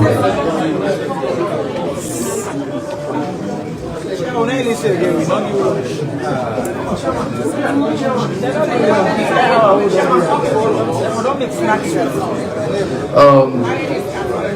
want to thank all of you on behalf of parliamentary leadership for your meaningful contribution to this exercise. The discussion will continue and continue to reach out to the constituents, and by the end of the day, we know that what you bring to Parliament will help make this law that will stand the test of time. Thank you very much, and God bless you.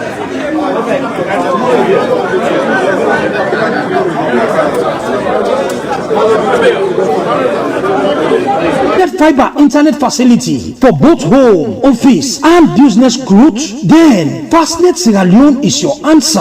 Fastnet SL Limited offers you unlimited network with seamless opportunity to surf the internet anyhow with an affordable money to pay for. Our service is fast like a flash, and our bandwidth is the best in Sierra Leone. With Fastnet, your internet doubt is over forever. Also with Fastnet, you will love to enjoy the world of digital reality as much as you can. We are service oriented, customer friendly, and we are here to give you the best out of the rest. We are located at Mabungo Town, opposite Water Street off Congo Cross in Freetown. For more inquiries, you can contact us on 079 83 4047 07